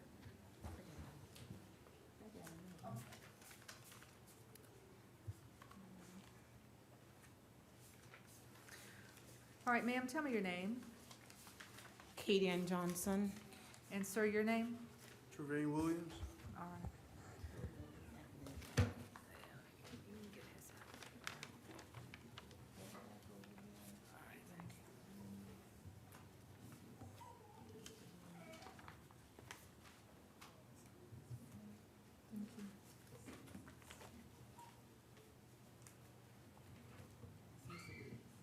So Mr. Williams qualifies for pretrial release, but Ms. Johnson does not. And is that because she's from Jamaica? Yes, ma'am. All right, I have reviewed probable cause charging affidavits. It basically cross-charges each of you with battery, domestic violence. I have, again, read them, and I do find probable cause. I will appoint the Office of the Public Defender to represent you in each case.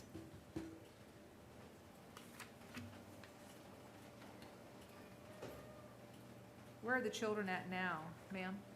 One child, Where is the child at now? it's has his house with his mother. Okay.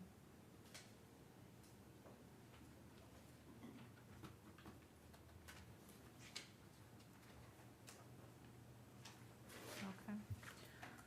All right, sir, Yes, ma'am. I'm going to go ahead and release you to pretrial release. Special conditions will be that you not have any contact whatsoever, none, with Miss Katie Ann Johnson, all right?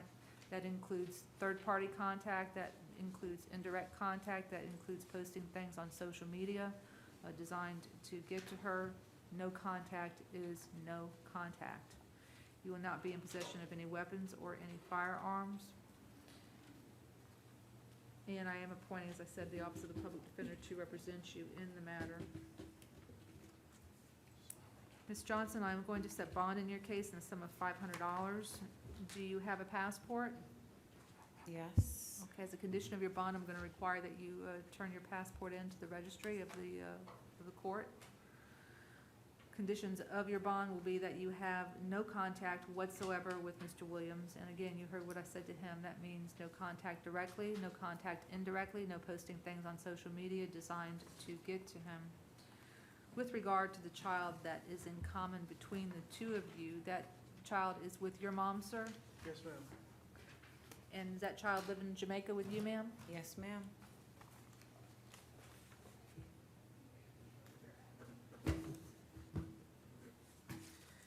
Do you know, sir, if your mother is willing to act as a intermediary or a go-between with regard to pick up and drop off of your child? My mom is visually impaired, so I would have to do the driving and stuff. Okay. All right. Well, with regard to your son, is there anyone other than your mom that could supervise an exchange, that could be the driver, in other words? My girlfriend or my sister, Your sister? Who is your sister? Danielle Morris. Danielle Morris? Yes, ma'am. And how old is Danielle? She's 30. Where does she live? She lives, I don't know her exact address, but she lives off Hiawassee and Silver Star. Do you think she would be willing to act as a go-between for the purposes of exchange of your child? Probably not, because of the relationship between myself and Katie. She doesn't want anything to do with her, so Mhm. probably not. She wants to stay as far away as possible from her. Okay. Anybody else you can offer up instead of your impaired mother? Like I said, my girlfriend's probably the only person that drives, but that's about it. And according to what I read, some of this dispute started over Yes, ma'am. the issue with your girlfriend and Yes, your ma'am. child. All right, well, there's little I can do about it then, because I don't want you even driving the vehicle with your mom in it for there to be an exchange with your girlfriend present. That just puts you all in the same place at the same time, and that's not a good thing. Yes, ma'am. All right. Anything further? Can I just have a moment, Your Honor, before we move on to the next case? You may.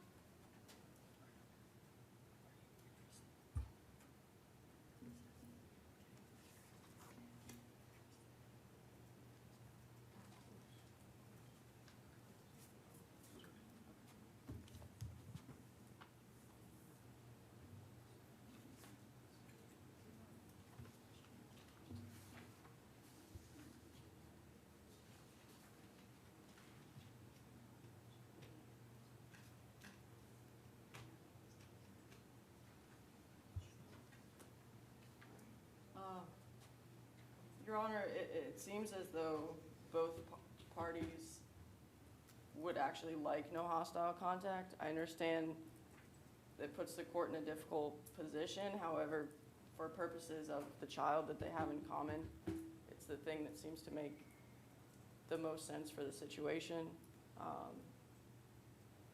I'm real concerned if I allow non-hostile contact, because I don't see it. From what I read, I don't see there being non-hostile contact, especially with respect to Ms. Johnson. I see something erupting. So, Is there an order to maintain separate residences?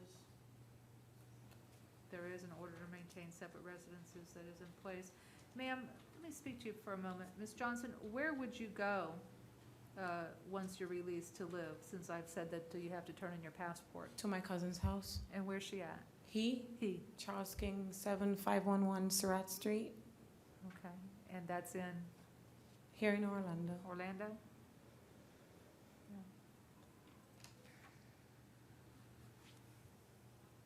She would probably qualify for PTR with a local.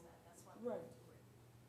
But given the passport surrender, it seems like she would now qualify. Does she have a name and a number so I can call and verify that with her cousin? Yeah. Sir, is there any past history of domestic violence between the two of you? Yeah, there's been moments she slapped me, hit me and stuff, but I've never retaliated until now. All righty. I'm just not comfortable allowing non-hostile contact. You can always take it before reviewing judge and have them look at it, but until there's something in place that is more concrete, I just don't want the two of them together. I don't think it's a good recipe for anything but bad things. Judge, could you surrender her passport before she bonds out or prior to bond out or after she? Ma'am, your cousin, where's your passport at? They have it. Who's stay? They have it downstairs? Yes. It's in your property? Should be, yes. Okay, so you had it on you at the time of arrest? Yes. All right, so she's telling me it's in her property. So surrender passport to the clerk prior to release? Yes, prior to release. So she can, they can bring it up here if, you know, someone here that the jail, you can take care of. So at this very moment in time, you mean? Yeah, if someone downstairs, she get it from her property and bring it up to the clerk up here, you can't accept it, just get it today, we get it tomorrow, whatever. Okay. But we can't accept it, she don't have to wait till Thursday. I'm trying to get the passport. Yeah. Bring it to you, and then That's I what give she's- her the receipt, and I give her a copy and wait. Right, right, so but All I'm right. still put on your prior to the. Okay, so y'all heard all that? Deputy, that can be accomplished? Yes, Your Honor. Passport out of her property? Okay.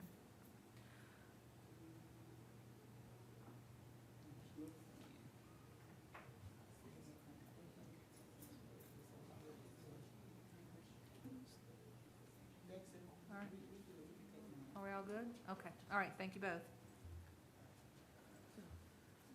So when you kept Ms. Johnson's bond at 500? 500.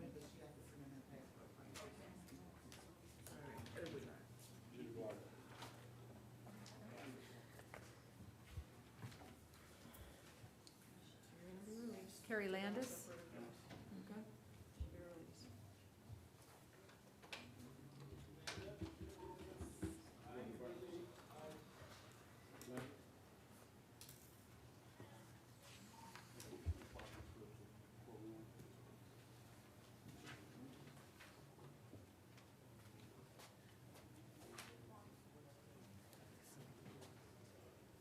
Ma'am, are you Carrie Landis? Carrie Landis, yes. Okay. Ma'am, I reviewed a probable cause charging affidavit that charges domestic violence battery. I do find probable cause. I am appointing the Office of the Public Defender to represent you. You do qualify for pretrial release. I'll release you to pretrial release with the following conditions. We have no alternate address for Ms. Landis. I'm sorry? We have no alternate address for Ms. Landis. Okay. So when you say she qualifies for pretrial release, that's assuming the court's gonna allow contact. Right, but I put a little note on. I'm sorry? I put a note on the face, no alternate, that would, we Okay. were thinking that the victim would be present, the victim isn't here. All right. All right, ma'am, so you do not qualify for pretrial release because I'm ordering no contact with the victim in the matter. I'll set bond in the matter in the sum of $500. Conditions of your bond will be that you, again, not have any contact with the victim, you not be in possession of any alcoholic beverages, you not visit any bars where they're already places where their primary source of revenue is from the sale of alcoholic beverages, not be in possession of any weapons or any firearms. Okay? I didn't, but let me take a look. No return as well, maintain separate residence. Your Honor, can the order reflect, maintain separate residences but not specify no return, so that since it is her house, if the victim isn't residing there, that she can go back to her own house? Yes, all right, I'll amend it to maintain a separate residence. Thank you. And also the condition about no alcohol consumption or being around alcohol consumption. She owns a restaurant, does serve alcohol, so we'd be asking for the order to reflect an exception for the purposes of her employment only. I'll just amend it to as follows. Ma'am, you will not consume any alcoholic beverages, okay? Okay. Thank you. Cool. We're good. So $500 bond. You can go home if he's in there.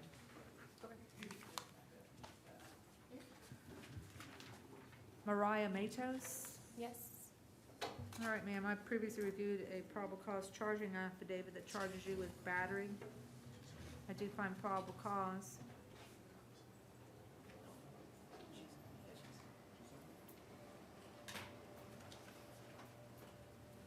Now, appoint the Office of the Public Defender to represent you in this matter. Now, PTR, this does not say alternate address, so she does qualify? Yes. All right. All right, ma'am, I'll release you to pretrial release with the conditions that you not return to the scene of the offense, you have no contact with the listed victim in the matter, you not be in possession of any firearms or any weapons. All right, thank you.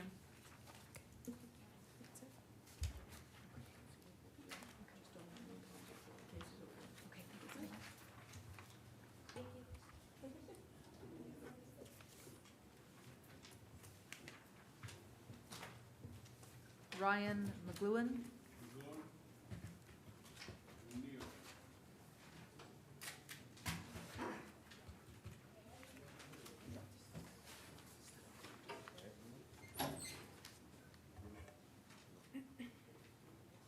Sir, are you Ryan McLuhan? Yes, ma'am. Sir, I previously reviewed a probable cause charging affidavit. It charges you with battery domestic violence. I do find probable cause, and I do appoint the Office of the Public Defender to represent you.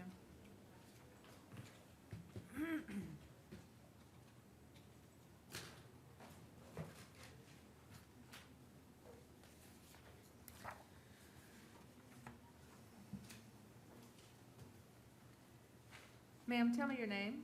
Elizabeth Megorian. Raise your right hand to be placed under oath, please. You swear affirm the testimony shall give me the truth, the whole truth, and nothing but the truth? Yes, ma'am. All right, ma'am, is there something that you want to tell the court? I just want no hostile contact between the two of us. All right, what I'm reading tells me that there were children present during this altercation? Yes, ma'am. How many? 2, What are their ages? 8 and 11.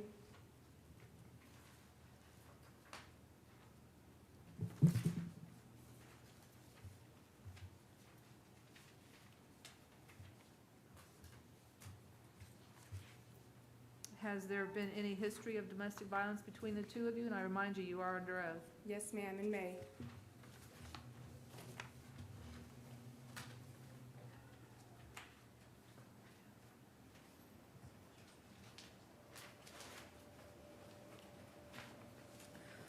All right, ma'am, I am going to deny your request to have a non-hostile contact with him. I don't want any contact whatsoever between the two of you. I understand you've got children in common. There's an alternate address that was verified. I'll release him to pretrial release. Sir, who are you going to be living with? My apologies. May you repeat the question, please? I'm sorry? May you repeat the question, please? My Who will you apologies. be living with when you're released? more than likely my mother. Okay. Ma'am, do you have any objection to his mother being a contact person for drop-off of children or children exchanges? No, ma'am. Okay. Alrighty, so what I will allow is there to be contact. What's the mother's name? What's your mother's name, sir? Rosalind McGloin. Sorry? Rosalind.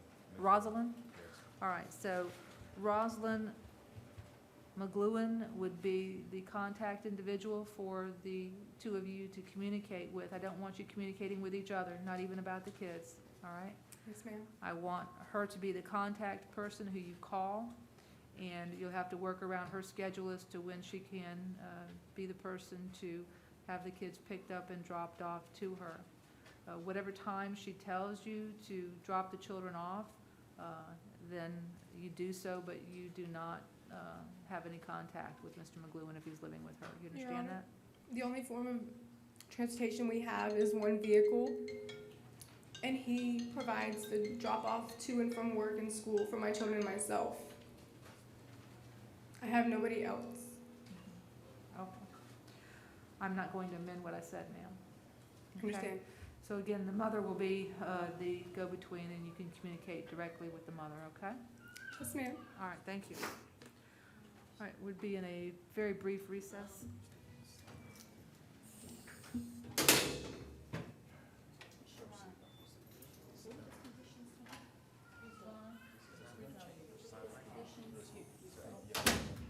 She's getting a petition with no contact for now. That's it. I have to wait till she comes back. Okay, all right, I'll go down to. Next, she only said no contact. I need him to kind of like hang around because I don't know what other special conditions. Okay. She might say something else. I don't know why she couldn't have it. That's her, it's her, it's fresh. It's her prerogative. It's gonna puts us in a huge bind. No, the problem is, We have people that attack our homes. If they're not together, they're gonna hurt children, they're gonna hurt themselves. That's the same thing if they were people that were trying to get around this before. The cases around you, show that people will actually try to come at us and try to cause a confrontation. They're not together. They've done it before they did it right after the last year. She understands. I need you to sign this right here. Sign this paper. So you know what to do. All right. He just sit Not there. gonna change it. You're gonna have to go to court. And How long petition does this law change until my case is over? it can, but it can also be modified. So there's a totally different judge that does the misdemeanor, domestic violence cases. So you'll get a sign. I'm sending a note right now. What do I do about this officer? What do I do about this officer? Because what he did, that was Step out. You can file all kinds of complaints.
All right, Mr. McGlowan, Yes, ma'am.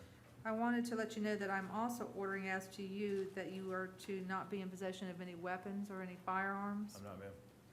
Okay, Never have. Not registered, never used anything whatsoever. all righty. But I don't want you in possession of any weapons or any firearms, and I had indicated there would be no contact between you and the named victim in the matter. Is there anything else that I Your forgot? Honor? Your Honor, if I may, please? If it pleases the court, would it be okay if I make a brief statement? I want you to speak to your attorney before you make any statement here. Everything is being recorded, and anything you say could be used against you in the future, okay?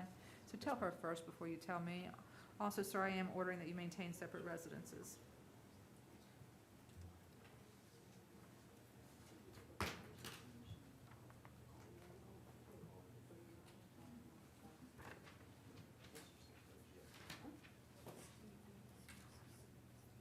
You'd like to go forward, Your Honor?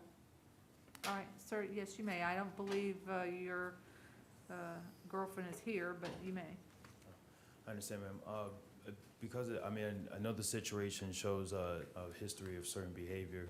We've had, what has really is not shown is the history that's not really shown. The different cases that have come up in regards to this, has put us in these situations as a family. We're not your most orthodox family together because of the children not being necessarily mine and, us being together. So people have not really been in support of our relationship. And because of that, we've run into a lot of hostile situations that are not originated from us. People who have attacked our homes, robbed us, stolen from us, even after the last situation that we had, which was incidental, which was changed, was a situation that was changed to that charge.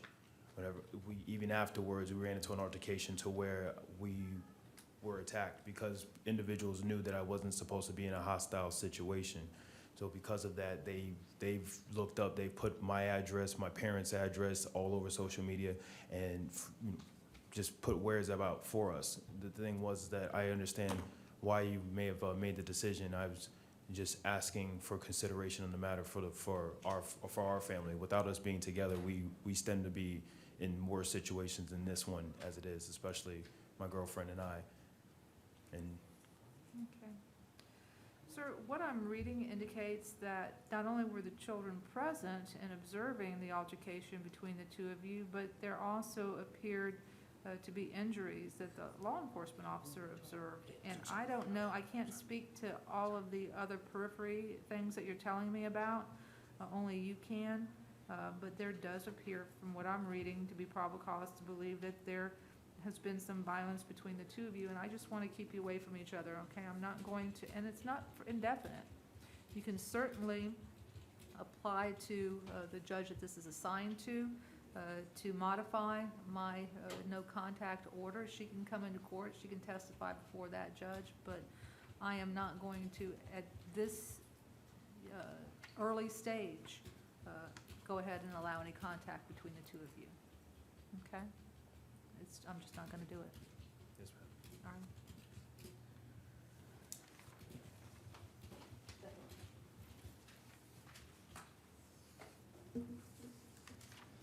John Neal?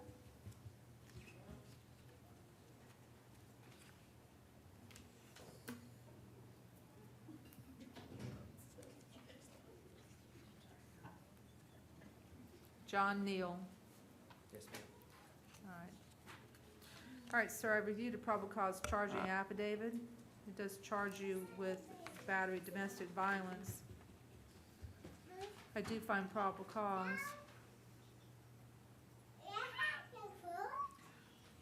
All right, I am appointing the Office of the Public Defender to represent you in the matter.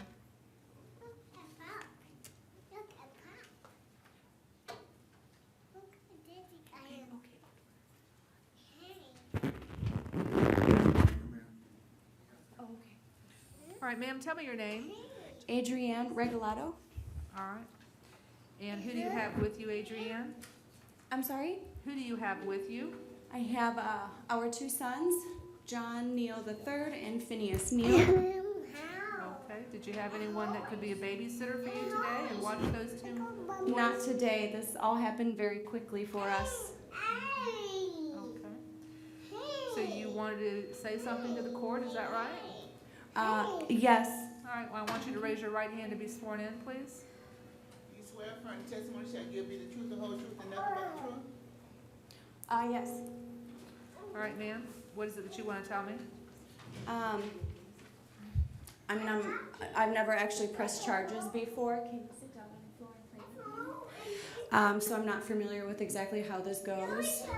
Our situation is a little bit more complicated than others because we do have a custody agreement in place, though together. And he had struck in our son twice yesterday before he hit me. And I'm nervous that if he is bonded out, that, I'm so sorry. I'm nervous that if he is bonded, I'm sorry, he hasn't had his nap yet. That if he is bonded out, that he will withhold the children from me, and I will have no knowledge of their well-being or interaction with them, because that's what's happened in the past when I try to leave him when he's abusive. I tried to go to the courthouse, and I tried to go to a district attorney's office to try to see what I could do about temporary emergency guardianship.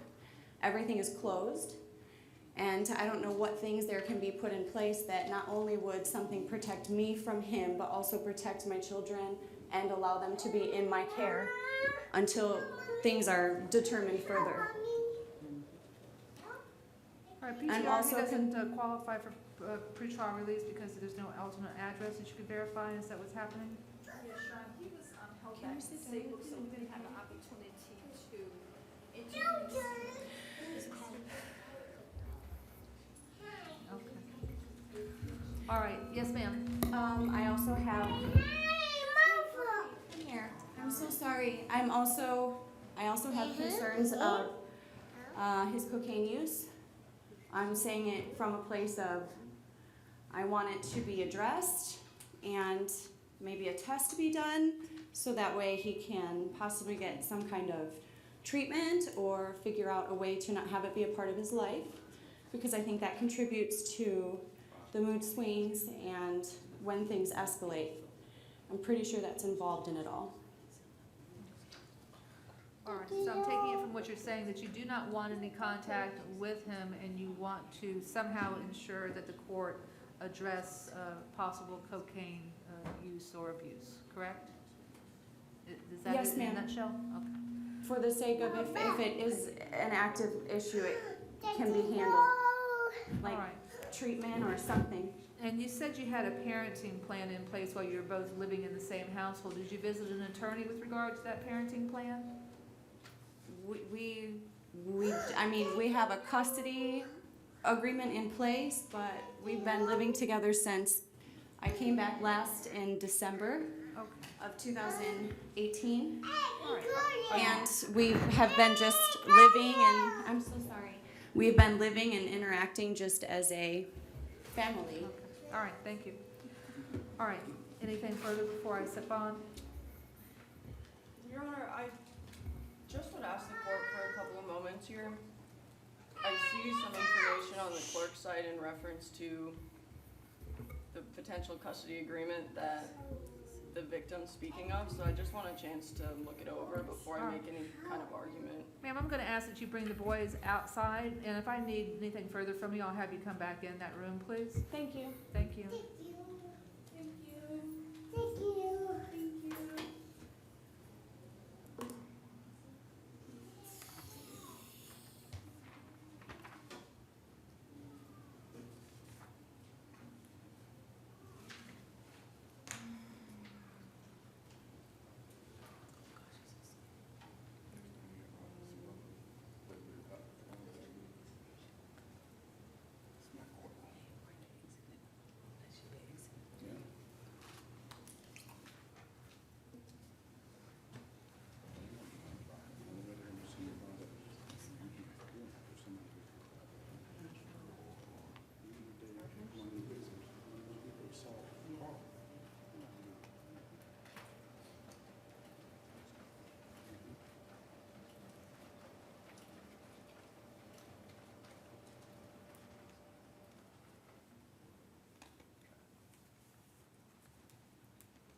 Counsel, I'm gonna have to move on. What is the relevance here? Well, Your Honor, she's making this long string of unsupported allegations, and I'm just going on a PC affidavit though. So what's the relevance of their parenting plan? Whether or not there's one in a court file or one they have drafted between the two of them, or even whether one even exists? What's the relevance of it to this? so just for the purpose of conditions of release, my understanding is that he's the sole parent, that he has sole custody of the children, and that she's not allowed to have unsupervised contact with the children, which I realize is a collateral family law issue, but in terms of not allowing contact between them or prohibiting him from seeing his children, we could have court orders that are in direct conflict with each other. But am I not required by statute to order no contact unless the victim wants contact? Isn't that statute still in place?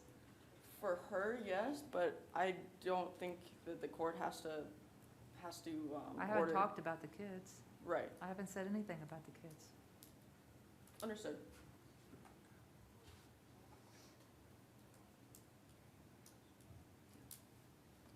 At this time, then, Your Honor, I would be prepared to go forward. I just request that the court consider release on Mr. Neal's own recognizance based on the lack of criminal history. He's never been arrested before. He's a 4-year veteran of the Air Force. All right, so, Mr. Neal, what I'm going to do in this matter is I'm going to grant bond. It'll be in the sum of $100, given, again, your lack of prior history, but I'm not going to ROR you. I am going to require that you have no contact directly or indirectly with the victim in the matter. Whatever is going on with regard to your children and a parenting plan that you have, whether it is indicated, whether it states that you are to be the sole custodian and she is to have supervised contact, or whether it states something totally different, I do not know, and that's not what I'm here about this morning, okay? If it is in fact a parenting plan that you have that can be approved by a court, or if in fact it has been approved by a court, my order doesn't interfere with that parenting plan unless it consists of the two of you having contact with one another. When I say the two of you, that is the victim and you, okay? So if you want to go forward with that, that's totally up to you, but my order doesn't impact that necessarily, okay? Alrighty, thank you.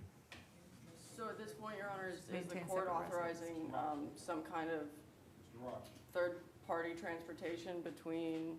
I'm not gonna get With the involved in children. that. I'm not gonna get involved in that, okay? What I'm hearing from her is that she doesn't want any contact with him. They've got 2 very small children. I'm not going to get involved with setting up a time-sharing plan between the 2 of them or ordering exchanges between the 2 of them. I'm not going to do that if they have a parenting plan already in place, okay? Maintain separate residences, no firearms, no weapons, no contact with the victim, okay? Ma'am, All right. I have a question. Yes, sir. Currently, she has the 2 children. This order will tell me that I cannot contact her, but I need Cannot to, contact her. correct, but I don't know how I would be able to get the 2 children back into my, I don't know the right word, possession, if you would. All right, so let me go on a fact-finding mission first, okay? Do you have a written parenting plan? Yes, ma'am. Is that written parenting plan part of a court order by a domestic judge? Yes, ma'am. All right, and that is here in Orange County? It was part of the UCCJEA, which is Is it back in here Cook County and Orange County, Cook County, Illinois, and Orange County. It's filed in both. So there is an Orange County case that approves that parenting plan? Yes, ma'am. So the next step for you is to file a motion in the domestic court to seek some form of modification of that parenting plan in light of this, okay?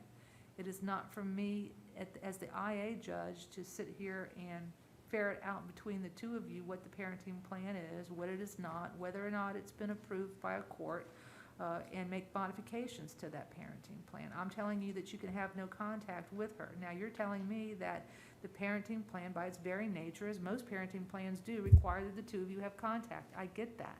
But what I'm saying to you is that your next step is to petition the domestic judge that has this case and tell them of your change of circumstances by that petition or that motion, and request some modification of the parenting plan in terms of some third-party contact, some drop-off point, some daycare facility, something to allow the parenting plan to go on in effect. I can't handle that for you today. No, yes, ma'am, I understand. The parenting plan just calls for supervised visitation. All I was asking is, at this moment, when I leave this courthouse, I want to get my children back. And if I cannot contact her directly, how do I do that? You It's get an attorney. I'm sorry? You get an attorney. So I would have to have my attorney contact her to tell her to bring my children back to my home. You would have to get an attorney involved. I have an attorney that represented me in that case. I guess I'm still just, when I leave here, go back to my home of residence with my children that I have sole custody of. But sir, I can't resolve those issues for you. Okay. I just don't want to violate your order by getting my children from her.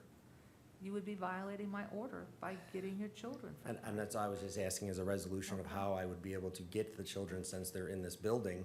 If there's a way that I could have them handed to me in the presence of a court official or law officer or something. Sir, while I'm again, here. I am wholly and totally without knowledge as to what that parenting plan says. And it's not that I disbelieve you at all. Sure, I all right? understand. But The the parenting fact of the plan- matter is that you need to take care of that matter, as I said, through the domestic courts.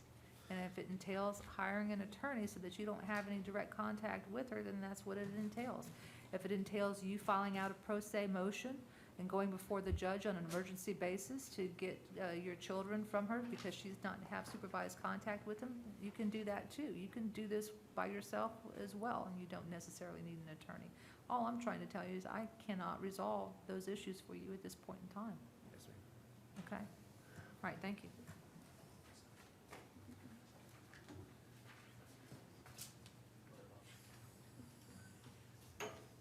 This is Mr. Neal. Stephen Robinson? Yes, ma'am.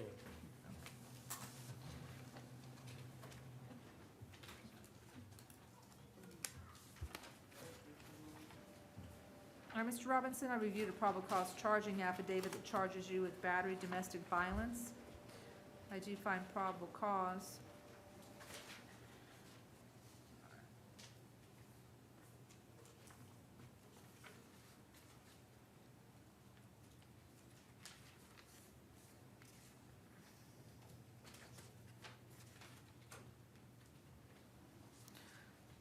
I am appointing the Office of the Public Defender to represent you. I'm setting bond in the sum of $1,000. Conditions of your release will be that you have no contact whatsoever with the named victim in the matter, and that you maintain a separate residence. You not be in possession of any firearms or any weapons. Thank you. Your Honor, Mr. Robinson requested that you be considered for ROR in this case. The basis for that request would be that he takes care of his 3 children. Are they all boys? Yes. His 3 boys, and takes them to school every morning. And so, because he financially would struggle with posting that bond amount, he's requesting to be released. I'm gonna have to deny that. There is a past history of domestic violence between him and this victim, and he has a significant prior history. I am denying that request.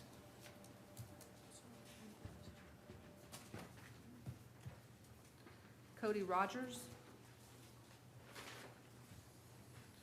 Mr. Rogers, you've been detained on a allegation of contempt of court violation of pretrial release conditions. Hang on one second, please.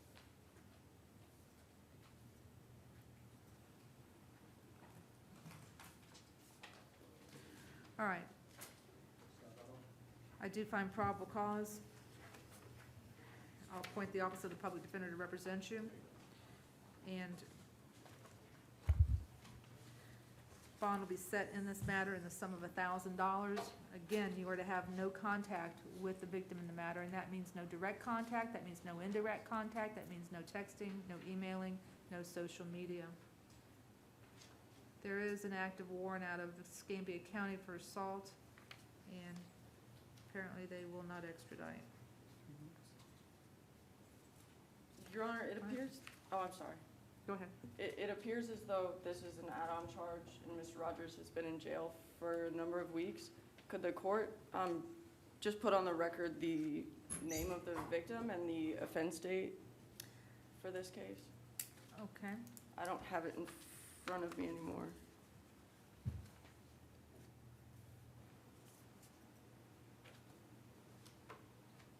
You could look that up, Madam Clerk. I have Francesca Williams.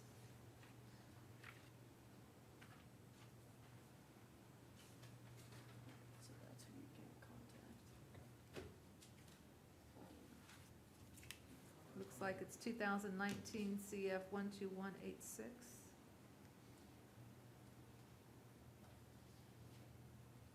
The allegation is that on September the 1st, he called the victim from the jail and he talked to her for 15 minutes. And there was no contact order for him. Issue for him not to. Thank you. Well, it's a aggravated assault with a deadly weapon is the underlying offense, correct?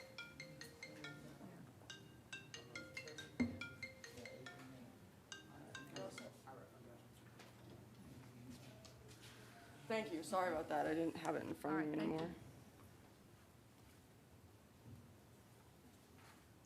Good afternoon. Good afternoon. You Christopher Salgado? Yes, ma'am. All right, sir, I previously reviewed a charging affidavit that charges you with battery, domestic violence. I do find probable cause. All right, I'll appoint the Office of the Public Defender to represent you, sir. Rhonda, it does note that he qualified and based that the victim will be present, but we have an alternate address as well. Okay, so there's no alternate address. Correct.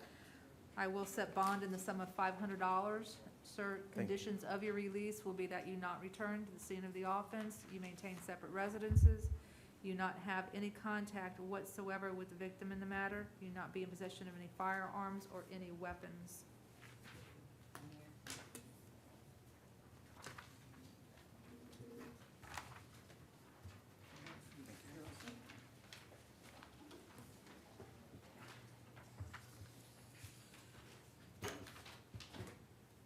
Your Honor, my name's Raven Shank.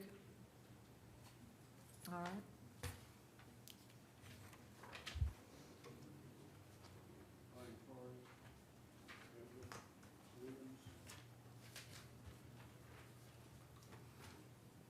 All right, ma'am, I reviewed a probable cause charging affidavit. It charges you with battery domestic violence. I do find probable cause.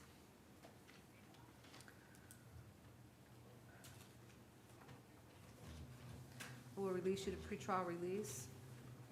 Conditions of your release will be that you have no contact whatsoever with the named victim in the matter. That means no contact directly or indirectly. You maintain a separate residence. You not be in possession of any firearms or any weapons. Yes, ma'am. Thank you, ma'am.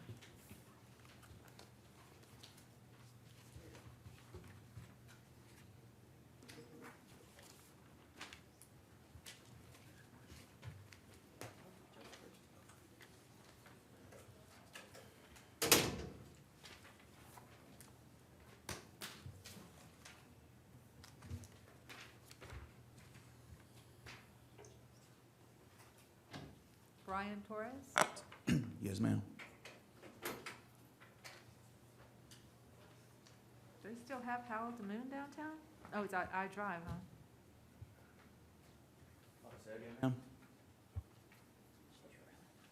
All right, so I reviewed a probable cause charging affidavit. It charges you with battery domestic violence. I do find probable cause. I will appoint the Office of the Public Defender to represent you. Ma'am, what is your name? Priscilla Montgomery. Raise your right hand to be sworn, please. Do you swear affirm the testimony shall give you the truth, the whole truth, and nothing but the truth? Yes, ma'am. Tell me your name, ma'am. Priscilla Montgomery. All right, and what is it that you wanted to tell the court? I just want to be able to take him home and resolve this. We've never had issues before. He's actually got me a job and got me my GED and sent me in the right direction. He's got a good job. Do you have any kids in common? Not in common, no, ma'am. All right, you've been living together for 2 years? Yes, ma'am. I don't see any reason for y'all to have contact, ma'am. Is there something else that you can tell me that would require contact between the two of you? I mean, I live with them and my kids go to school right beside where we live together, and I don't know, we've never had any issues before. We were out drinking, it was my birthday, I got out of hand. I don't plan on doing it no more. Lesson learned. You're under oath, you're telling me that there's no history of domestic violence between the two of you? No, between me and him, no, never.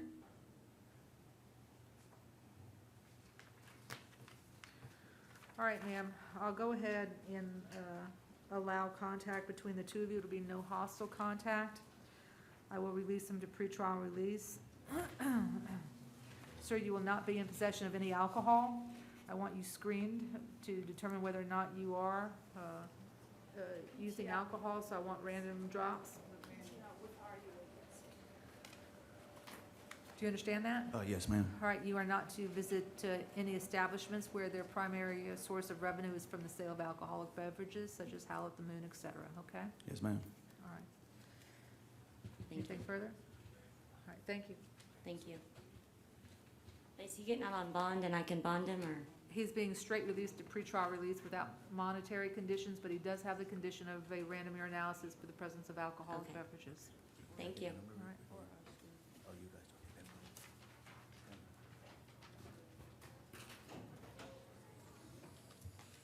Edward Williams? No.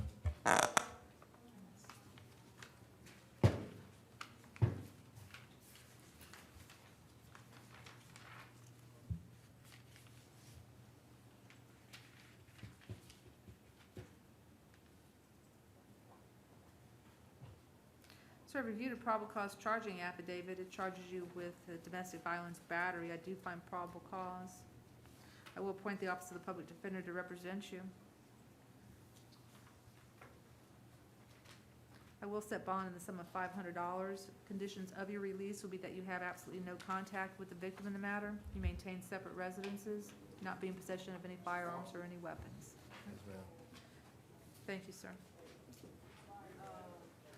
Your Honor, I just wanted to bring to the court's attention that I see a note here from, I'm assuming PTR, pretrial services, that the victim stated she did want contact, but that she was unable to attend the court. She was on her way back to Jacksonville. Yes, ma'am. I saw that too. No, maintain separate residences, no contact. Okay?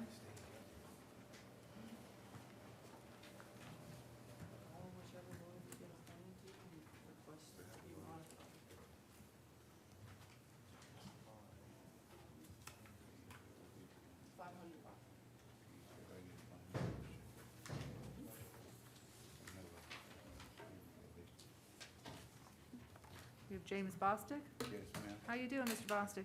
I'm doing okay. Good, good.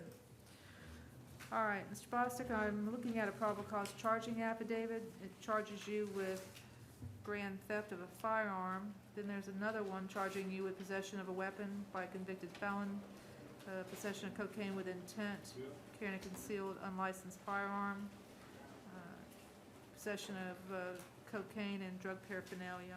Give me a moment.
All right, James, I do find probable cause in the matter.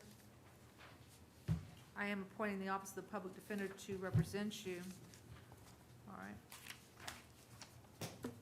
As to the grand theft of a firearm, bond's gonna remain at $1,000. As to the possession of a weapon by a convicted felon, bond will be $1,000 in that. As to the possession of cocaine with intent, bond will remain at $15,000 on that. As to the carrying the concealed weapon, bond will be $100. And as to the cocaine manufacturing, bond will be reduced to $1,000. As to the cocaine possession, bond will be reduced to $500. As to the drug equipment, it'll be reduced to $100. All right, special conditions. We got 4 counts of the possession of, so have me, 6 or 4 next to it. Okay, so actually on that, make that $25 each for a total of $100. Did you get the rest of them? I missed count 2. That's on count 6. Okay, You missed what I said on count 2? yes. Count 2 remains.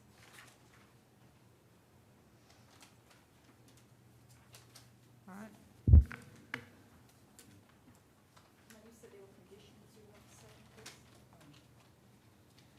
Conditions of your release will be that you not be in possession of any firearms or any weapons, and that you obviously not be in possession of any controlled substances that are not legally and validly prescribed to you by a physician. Do you have any questions about that, James? No, Miss Lane, Barbara.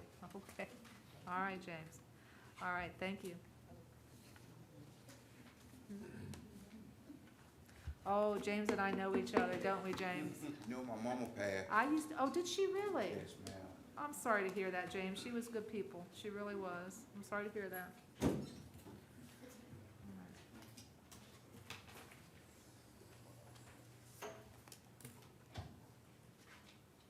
Bill Freer? Fryer, yes, ma'am. Fryer?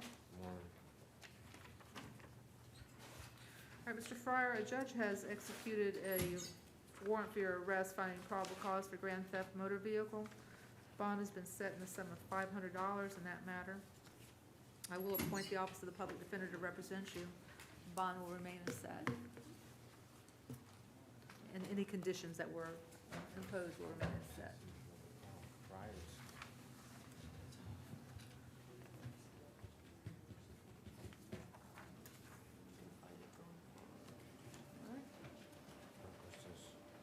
That's just your paperwork.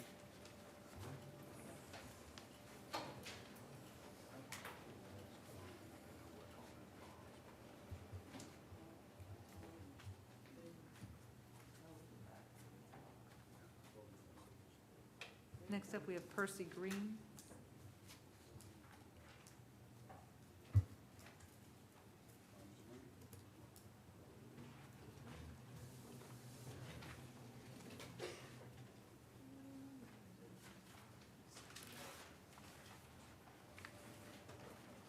Are you Percy Green? Yes, ma'am. All right, sir.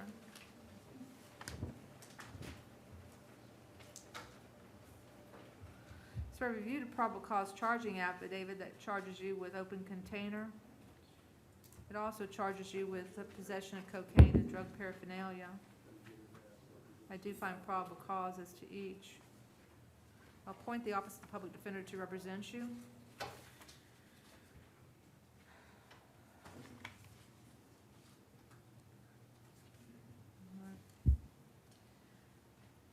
As to the possession of cocaine, I'm gonna reduce bond in that matter to $500. As to the drug paraphernalia, it'll remain at $100. As to the open container, I am going to release you on your own recognizance on that case.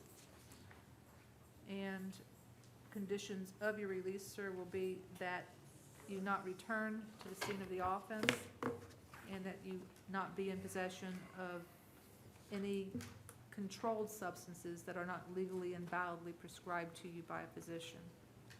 You understand that? Yes, ma'am. All right, thank you, sir. Here you go.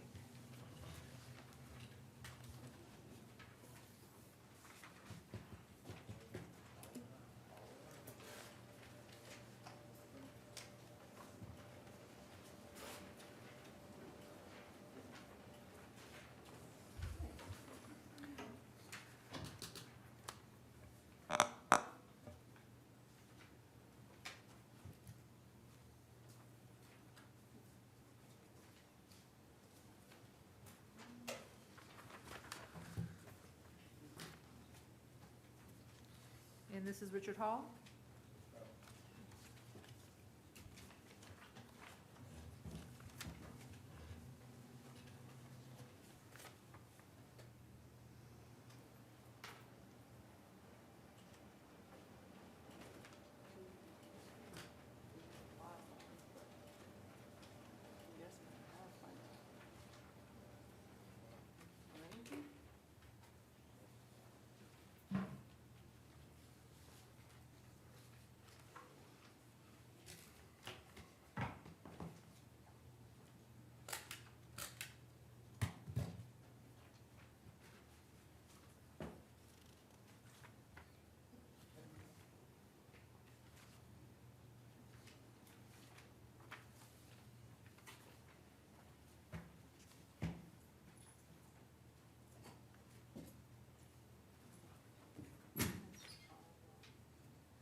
Mr. Hall, I reviewed a probable cause charging affidavit that charges you with grand theft motor vehicle, driving on a suspended license with at least 2 prior convictions, and trespass in a conveyance. I do find probable cause. As to count 1, sir, bond will remain in the sum of $1,000. As to count 2, $150. As to count 3, $100. Special conditions of your release will be that you not operate a motor vehicle without a valid and legal license, and also that you have no contact whatsoever with Dawn Mangat, M-A-N-G-A-T, your co-defendant in the matter. Upon your arrest, sir, apparently you were on ROR in case number 2019 CF 4134, finding probable cause to believe that you violated that condition of release. I will hold you on no bond and revoke your release status. Same applies to 2019 CF 3834, where you're out on your own recognizance on burglary of a conveyance and petty theft. As to 2019 CF 5030, I will revoke your bond, hold you on no bond on that case.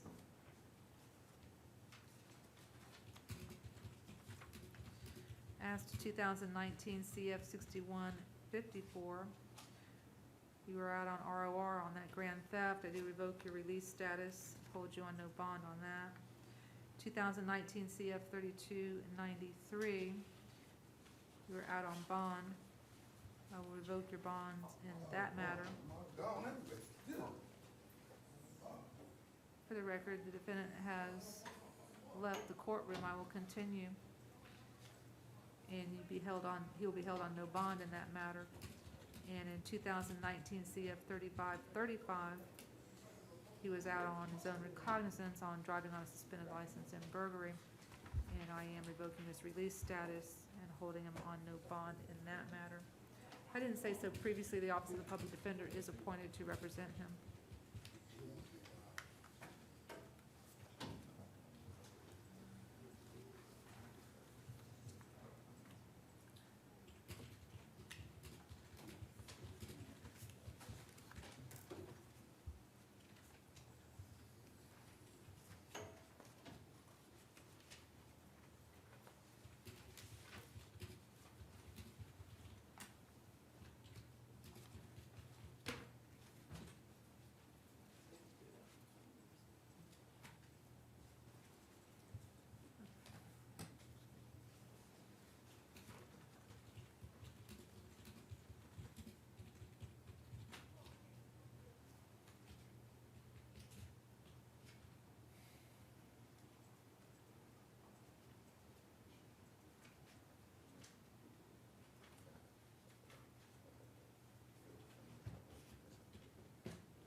Has Mr. Ashton Lang been charged with other PC affidavit? I've only got one PC affidavit here, and it's driving on a suspended license.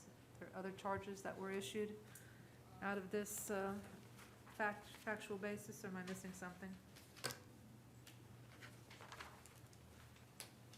Do you have the grand theft charge as well with him? I have driving while license suspended or revoked. I don't have a grand theft motor vehicle affidavit. Oh, wait a minute, here it is. Oh, okay. It was under something and I didn't see it.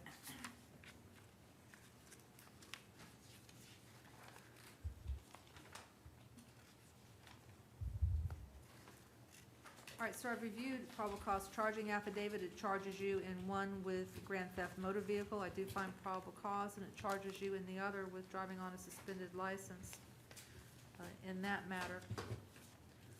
I've also reviewed your driving history.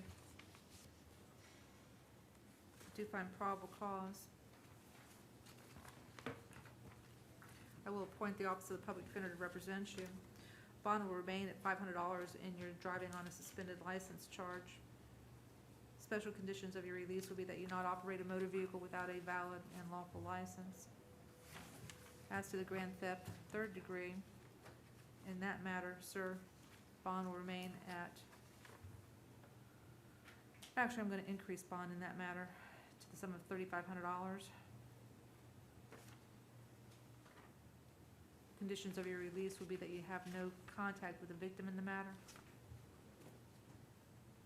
At the time of your arrest, sir, you were out on your own recognizance in 2019 CF 9648 for a charge of petty theft with at least 2 prior theft convictions. I do revoke your release status in that case and hold you without bond. Your Honor, as to the autumn bond case, I do note for the record that the state has not made a charging decision, and he was released on his 33-day motion. I understand the court's position on how that rule works from yesterday, but I would just be asking that the court consider resetting a bond amount in that case. State, when was the date of offense in that case? The petty theft 2 prior?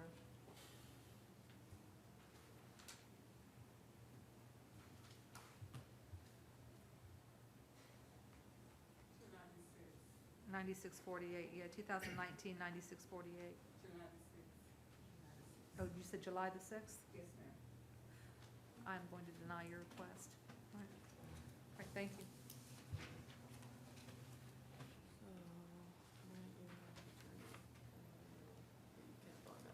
I can't bond it. Why can't I bond?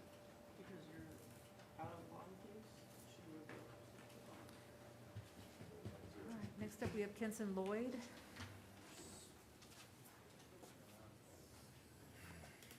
Are you Mr. Lloyd?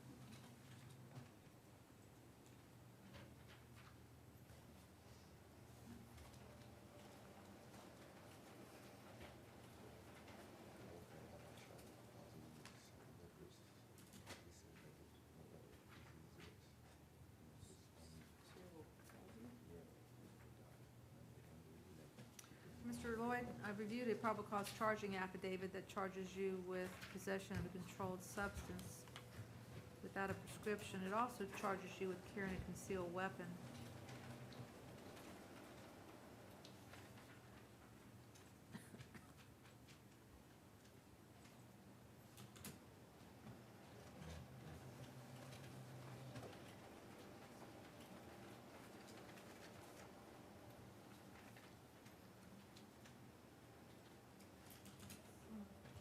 I do find probable cause. With regard to the Office of the Public Defender, I do appoint them to represent you. Looks like Mr. Lloyd has no felony conviction history? Correct, Your Honor. He All just right. has a resistant. I'm sorry, he just has what? He just has a resistant without violence. That's the only thing. All right, so I'm going to reduce bond in each count to the sum of $1,000 in each. Conditions of your release will be that you not be, I'm going to order that you not be in possession of any firearms or any weapons, and that you not obviously be in possession of any controlled substances that are not legally and validly prescribed to you by a physician. Thank you, sir. Your Honor, I apologize. This is a late request. Actually, never mind. He says he didn't see it at first, and then he says, so, is that what you're talking about? Yes, I Yeah, he just did did say the he same. didn't see it at first. I was kind of hunting for that myself. Yeah, all right, thank you.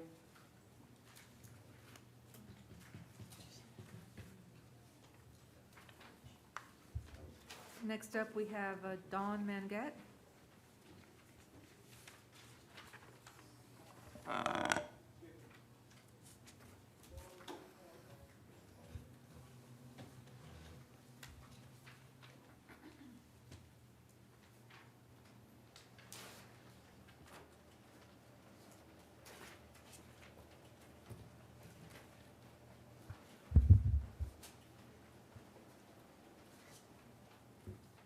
All right, ma'am, I previously reviewed a probable cause charging affidavit. It charges you with carrying a concealed firearm and trespass in a conveyance. I do find probable cause.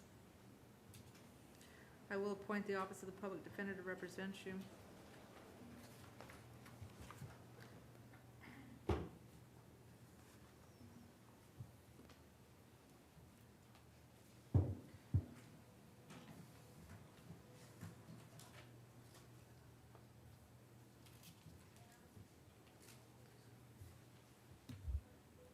I will reduce bond in count 1 to the sum of $3,500.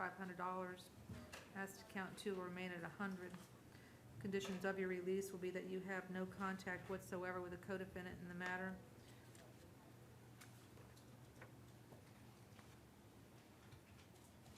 Do not be in possession of any weapons or any firearms. At the time of your arrest, ma'am, you were out on bond in 2019 CF 3991 for the offenses of fraudulent use of a credit card and unlawful possession of identification, false identification. I will revoke your bonds in that matter, hold you in without bond. In 2019 CF 4135, you were out on bond for burglary, grand theft, etc.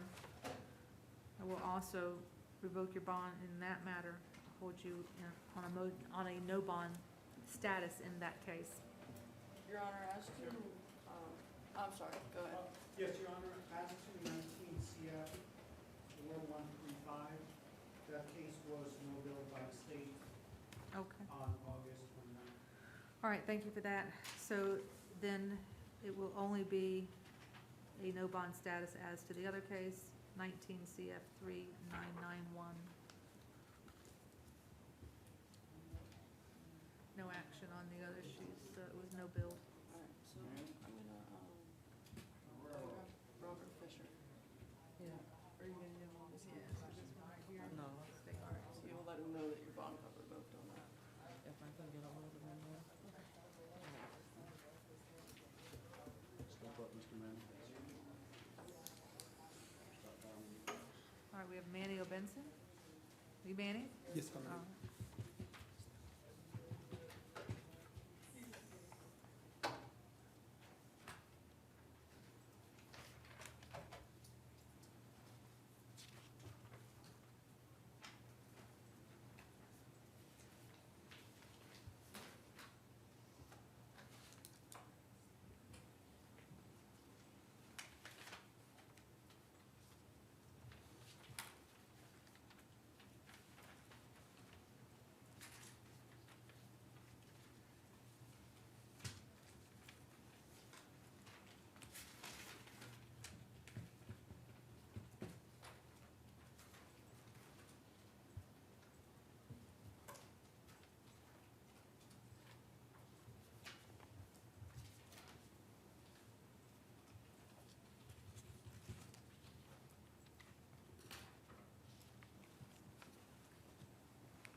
All right, sir, I reviewed a probable cause charging affidavit.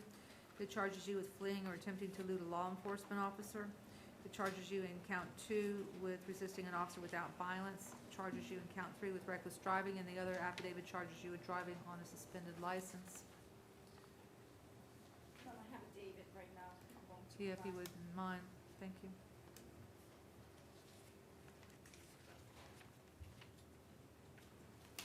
As to the fleeing and attempting to elude, sir, I'm going to set bond in that matter at $5,000. As to the resisting an officer, I'm going to set bond in that matter at $500. As to the reckless driving, $500. Conditions of your release will be that you not operate a motor vehicle without a valid and lawful license. Give me a moment. When I provided, the driver's license. All right, thank you.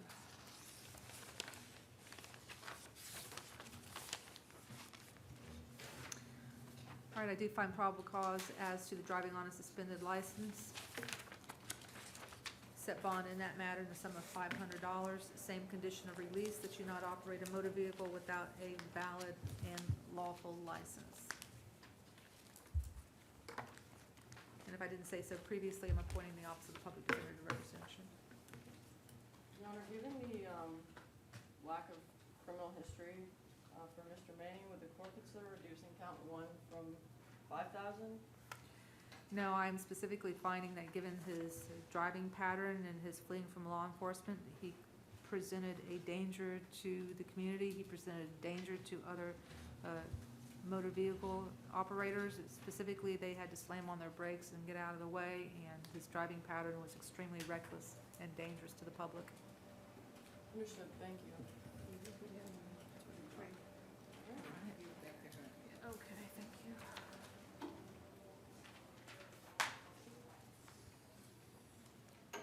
Thomas Marrero? Yes.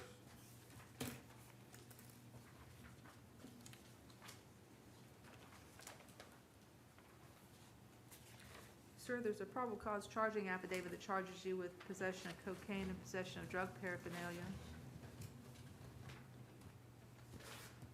I do find probable cause. I will appoint the Office of the Public Defender to represent you. I will set bond in the matter in count 1 in the sum of $500. As to count 2, it'll remain at $100. Conditions of your release will be that you not be in possession of any controlled substances that are not legally and validly prescribed to you by a physician. At the time of this arrest, sir, you are out on your own recognizance on 2019 CF 7127 for the charges of possession of controlled substance and drug paraphernalia. I will revoke your release status in that case, hold you without bond in that matter. All right? Thank you. What? Hold you without bond in the case that you were out on release on. In other words, you were out on release at the time that you were arrested. You were released on your own recognizance. I'm finding that you violated the conditions of your release, which, among other things, are not to be arrested or give a court probable cause to believe that you've committed any new law offenses. So you're being held without bond on the old case, okay? I was supposed to be thrown out. I didn't know I was still. I haven't been told it's been thrown out, sir. Thank you.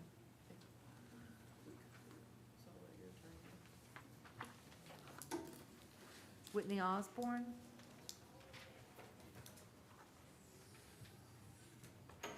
Are you Whitney Osborne? Yes, ma'am. Okay.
well, one will be 3 in 10 days.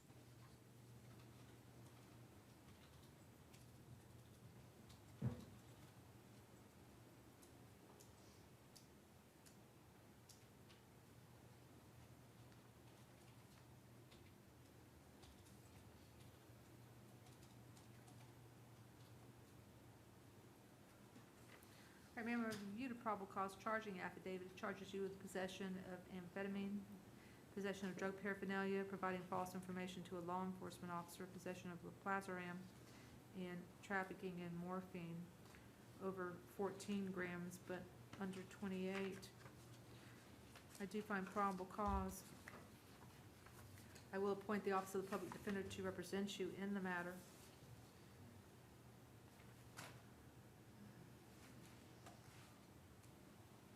All right, bond will remain set. Count 1, 1,000, count 2, 500, count 3, 500, count 4, 1,000, and count 5 is 100,000. Conditions of your release will be that you not be in possession of any controlled substances that are not legally and validly prescribed to you by a physician, and you will not be in possession of any identification or any credit cards that are not legally and validly your own. Thank you.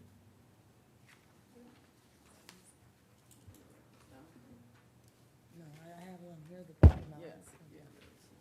All right, there you go. Still taking the rest. Joseph Penland? You Joseph Penland? It's the Finland's behavior, Your Honor. Penland's behavior.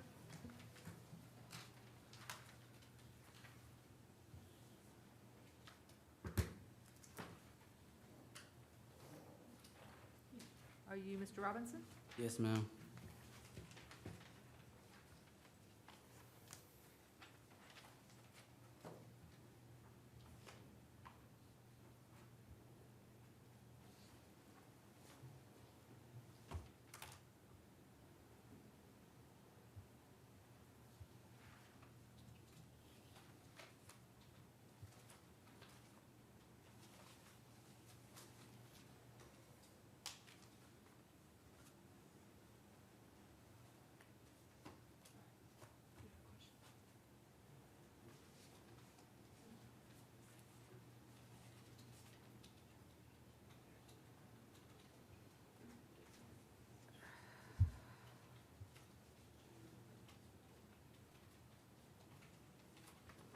All right, sir, I reviewed a probable cause charging affidavit that charges you with aggravated fleeing and attempting to elude.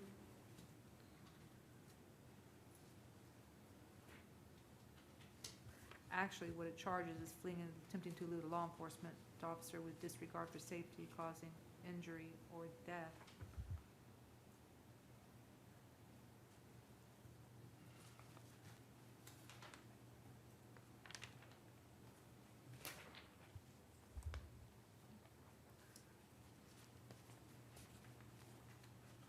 Is there an accident here or something that I'm missing here, State?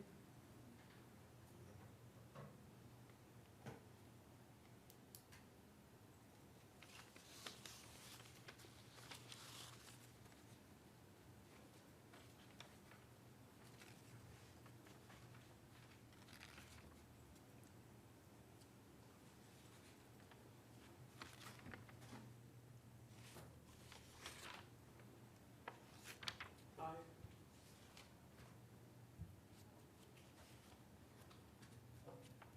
don't see an accident. I do find probable cause for aggravated fleeing and attempting to elude a law enforcement officer. I haven't looked at the statute to determine whether or not he's just misstated what the proper statute is, 316. It looks like, to me, it might just be like a typo that the officer made in the charging affidavit. It's probably that.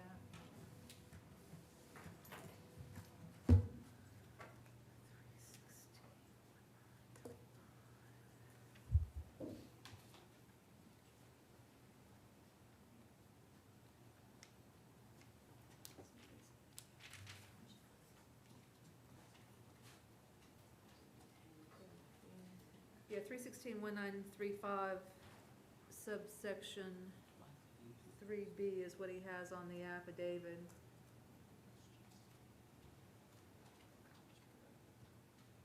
And that is aggravated fleeing and attempting to elude with a 3-year minimum mandatory. So he's just misstated it in how he typed it up. All right, so I do find probable cause for aggravated fleeing and attempting to elude. I will appoint the Office of the Public Defender to represent you. I am going to set bond in the matter in the sum of $15,000. Conditions of your release will be that you not operate a motor vehicle without a valid and lawful license.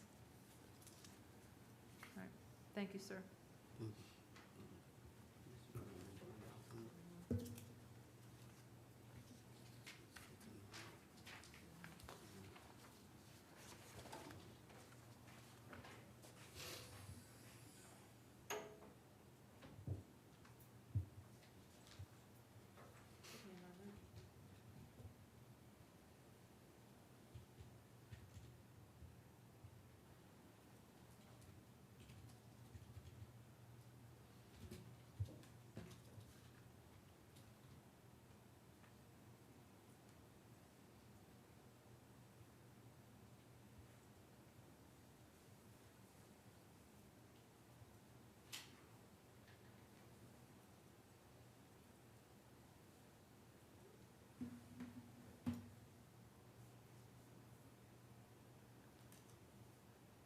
Mr. Salazar? Yes, ma'am.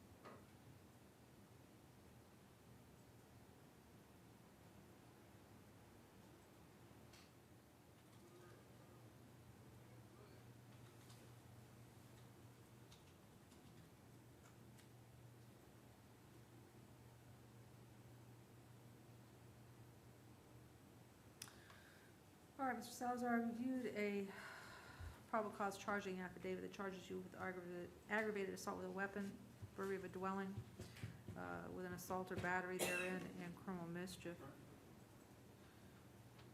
I do find probable cause. Your Honor, could I just be heard? Sure, you want to be heard as the probable cause? Yes, Your Honor. I didn't see anything on the face of the affidavit that would support PC for the burglary charge. I understand facts for the criminal mischief, but the affidavit also stated that Mr. Salazar and the roommate had equal access to the residence. To the bedroom, to the victim's bedroom? Perhaps not. Okay, let me tell you, it's tenuous, but I have presided over cases that there has been a burglary to a dwelling, and it is perfectly fine to charge it up if it's just someone's locked bedroom door. And they have been charged up in that way in the past. Whether or not it comports with the spirit of the statute or not, that's another issue for another day. But it does comport with the statute, and I do find probable cause for it. In terms of release on the matter, as to count 1, sir, I will grant bond in the sum of $150. As to count 2, bond will be in the sum of $1,000. As to count 3, bond will remain as to the sum of $100. The other issues, sir, are that at the time of this arrest, you were out on bond in 2019 CF 5280 for delivery of a controlled substance and sale. And you were also out on bond for possession of methamphetamine in 2019 CF 5253. So I am going to revoke your bonds in those cases and hold you without bond in each of them. I have appointed the Office of the Public Defender to represent you in the matters. Thank you.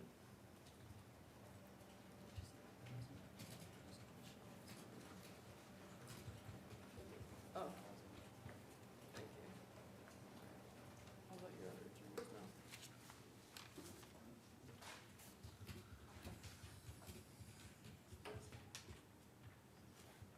Jordan Trent. Amen.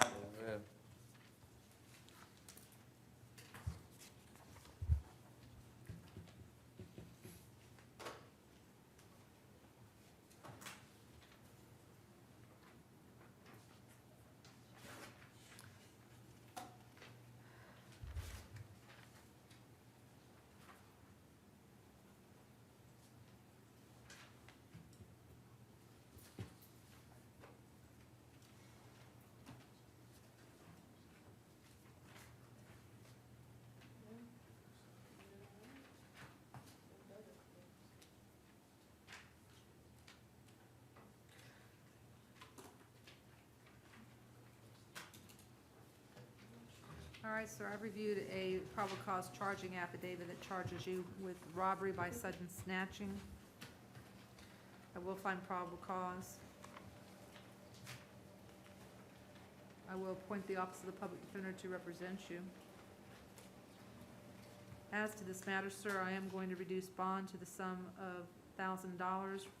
Conditions of your release will be that you have absolutely no contact with the victim in the matter, and I do not want you returning to the address where this incident is alleged to have occurred. That would be the intersection of South Westmoreland Drive and West South Street. So you are not to return to that intersection. You are not to be in possession of any firearms or any weapons. Thank you, sir.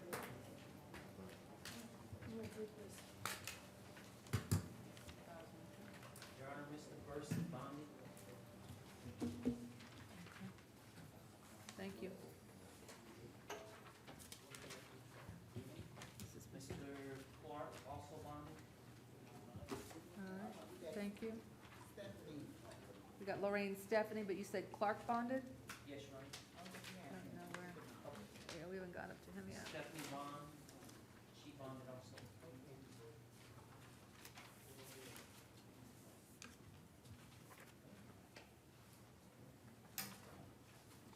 Frankie Borges is behavior. Thank you. And this is Mr. Delatorre. All right, thank you.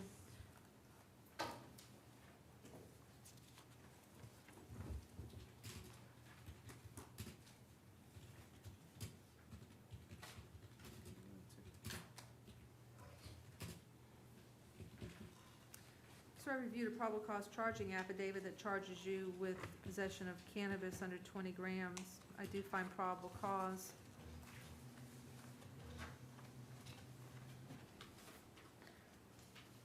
I will reduce bond to the sum of $100. Conditions of your release, and I will appoint the Office of the Public Defender. Conditions of your release will be that you not be in possession of any controlled substances that are not legally and validly prescribed to you by a physician. Right? Your Thank Honor, would the court consider ROR in this matter? I think that the state currently has a policy of not even prosecuting these cases, so I'm really confused why he was arrested for it. Well, it's still a violation of the law, so law enforcement would still be duty-bound to arrest him. So I'm not confused as to why they would arrest him, but I'm looking at his prior history here.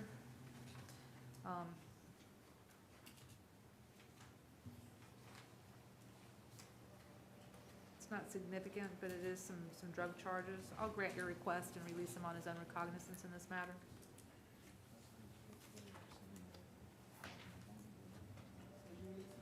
Yeah, or him, same condition, not be in possession of any controlled substances. So she released him RR. Appreciate it. All right, this is Robert Gilliam. Yes, Your Honor. Sir, I'm looking at a probable cause charging affidavit charging you with trespass in an occupied structure.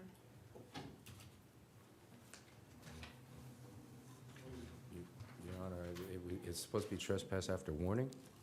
No, there's no warning involved, just trespass. Give me a moment, please.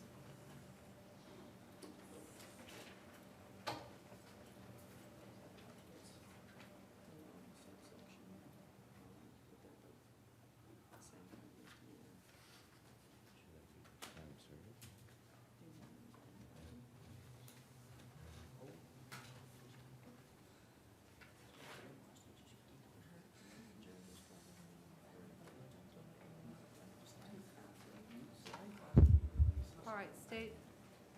Excuse me, defense? I'm sorry, Your Honor. Does he want to entertain entering a plea to this matter? He does, Your Honor. All right, sir, I do find probable cause. I'll appoint the Office of the Public Defender to represent you in the matter. If you want to enter a plea, I just simply adjudicate you, sentence you to time served, and reduce the court cost to a judgment against you. Okay, so time served, I can leave, thank God, because my Sir, stuff's you have a outside. trespass warning apparently in effect at that Wawa, though, and you can't return. Yes, Okay?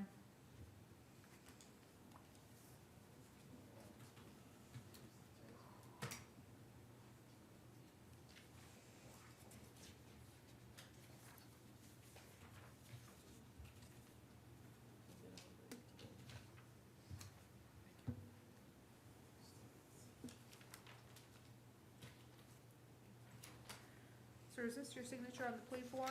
Yes, Your Honor. All right. You understand the rights that you're giving up by virtue of entering a plea? Yes, Your Honor.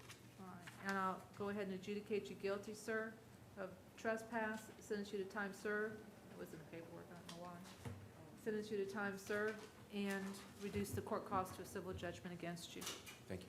Thank you.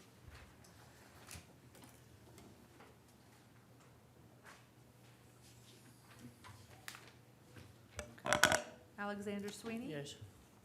My husband, so we're used to this.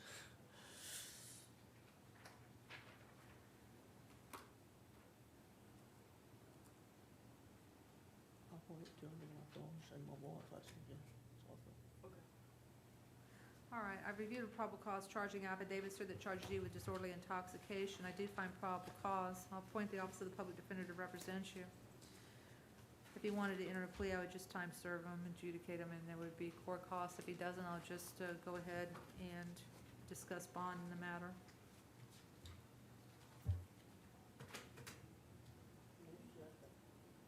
I also would require he not return to the Ramada Hotel on I Drive. Return? What? I would require that you not return to the Ramada on I Drive. Oh, I need to go get my stuff in. That's my suitcase. That's my family is. Your whole family is there? I've just arrived here, yeah. I don't drink. They're still there? Yeah. I don't drink. I was just on my flight. So I would not make that imposition. I would not do that, okay? You could return to the Ramada so long as you're not drinking Yeah, I'm any not drinking at all, alcohol. no. I don't drink. It was just a 7-hour flight. She's just saying she'll let you go back. Oh, thank you. Okay. Thank you. If that's what you want to do, I want you to read that form, okay? Yeah, no, that's fine. That's You it. read this in the back? That's right. That. Okay. So what happens now? So you're making an admission in your plea Mhm. to disorderly intoxication instead of What is taking that? the case over Yeah, that's going to fine. trial. You're okay with that? Yeah, fine. Is that it? Hmm? What's up here? Yeah, one. Right. But now you don't have to pay the bond because the All right, case Mr. Sweeney, the charge here is disorderly intoxication, all right? It is a misdemeanor. State, do you know if it's a second degree or first degree? Should be a second. Disorderly intox.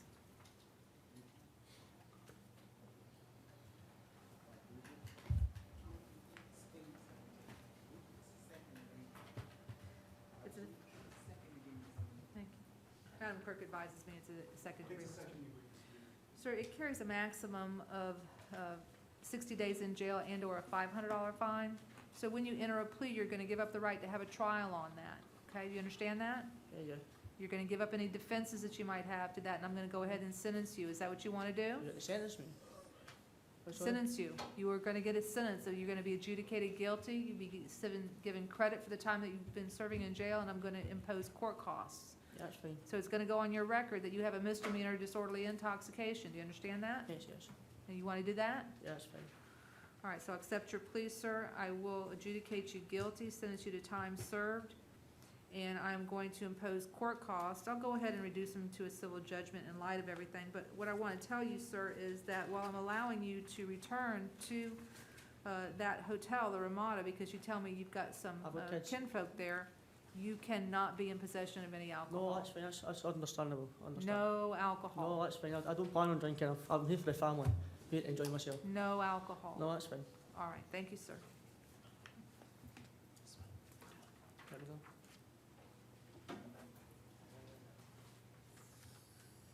All right, so this is this, and this is Mr. Swing.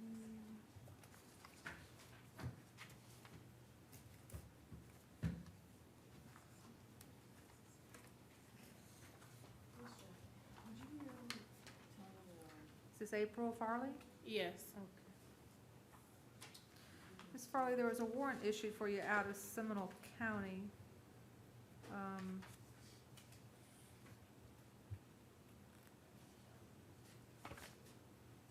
There's no bond on it.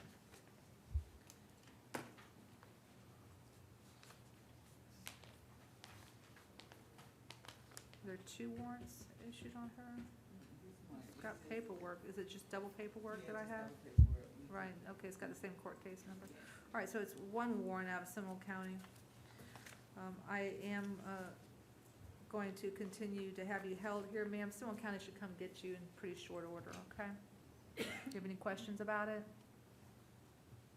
I do, but I don't think it'll Anything change that I can anything. answer? Yeah. Okay. All right, thank you. Anthony Rodriguez Nieves.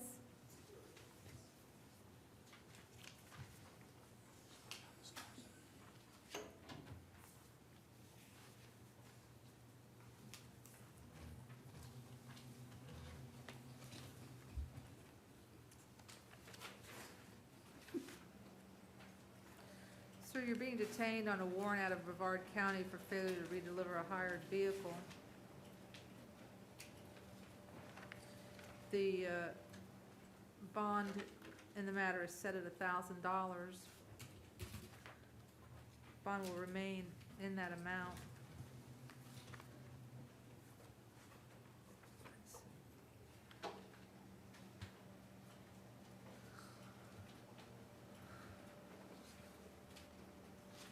I am going to take no action on the case number 2019 CF 6588, inasmuch as I do not know the offense date of the Brevard County case for which he has the active warrant. All right.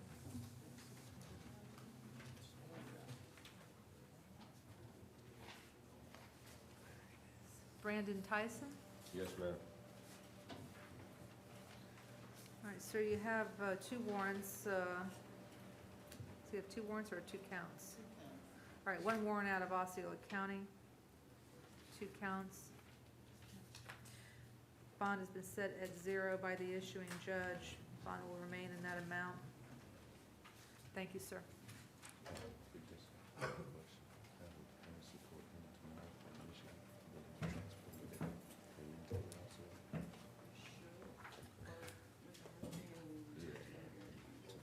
All right, so these are the resets now, right? Your Honor, I apologize. Could we appoint the PD on the Osceola case? I'll appoint the Office of the Public Defender. Thank you.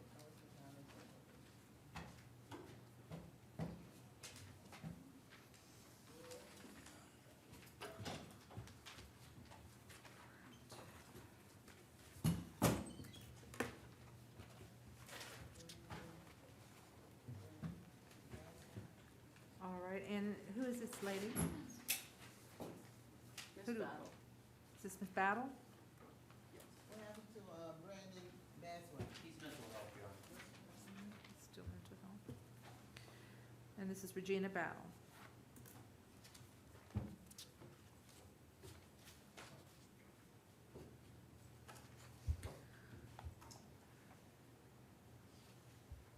Ms. Battle, I've previously reviewed a probable cause charging affidavit, and we talked to her yesterday, correct? Yes. And I had given the state 24 hours on this, correct? Yes, Your Honor. All right. State?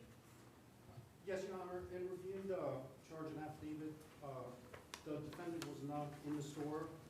However, the police officer pulled over the same vehicle shortly thereafter, and she was a passenger in the vehicle. And due to the temporal nature of the stop and the co-defendant's admission that he said they knew I was going to take alcohol, they referred to Ms. Battle and the co-defendant would make her complicit in argument. So it would just state arguments under theory. of Co-conspirator complicity. statements, yeah. I still am hard pressed to find any probable cause with respect to her. I'm gonna ROR her as to each in this matter. Appoint the Office of the Public Defender to represent her. Right. You did not find PC? I did not find PC on either.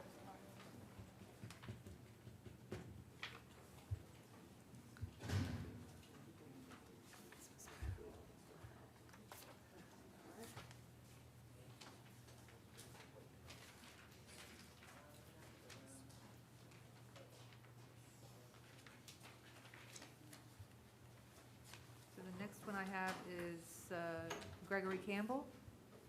Just- Your Mr. name, Campbell sir? refused, Your Honor. Okay, Mr. Campbell refused. Is this Angel? No. Angel Luis Capo Santiago? The file is Santiago's, medical, Your Honor. All right. He's in medical.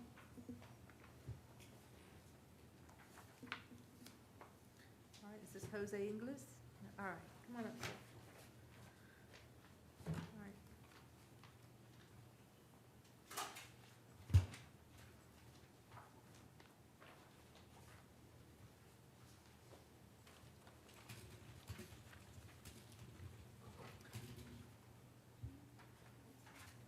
All right, Mr. Inglis, I've reviewed a probable cause charging affidavit. It does charge you with soliciting without a permit.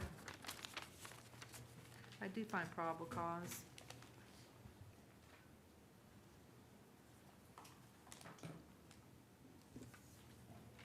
I will appoint the Office of the Public Defender to represent you in the in the matter.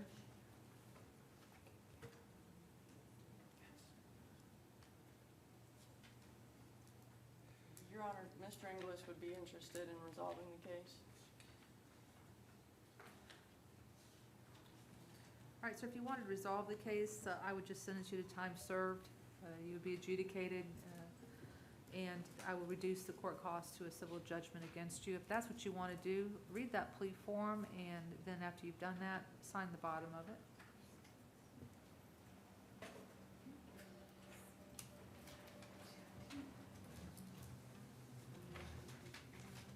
I'm sorry?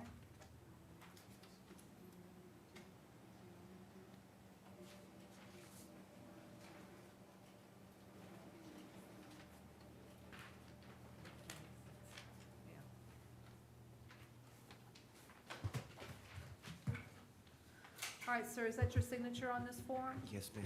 All right. All right, sir, I will adjudicate you guilty of soliciting without a permit, sentence you to the time served in jail, and impose court cost and reduce those court costs to a civil judgment against you. All right, thank you, sir.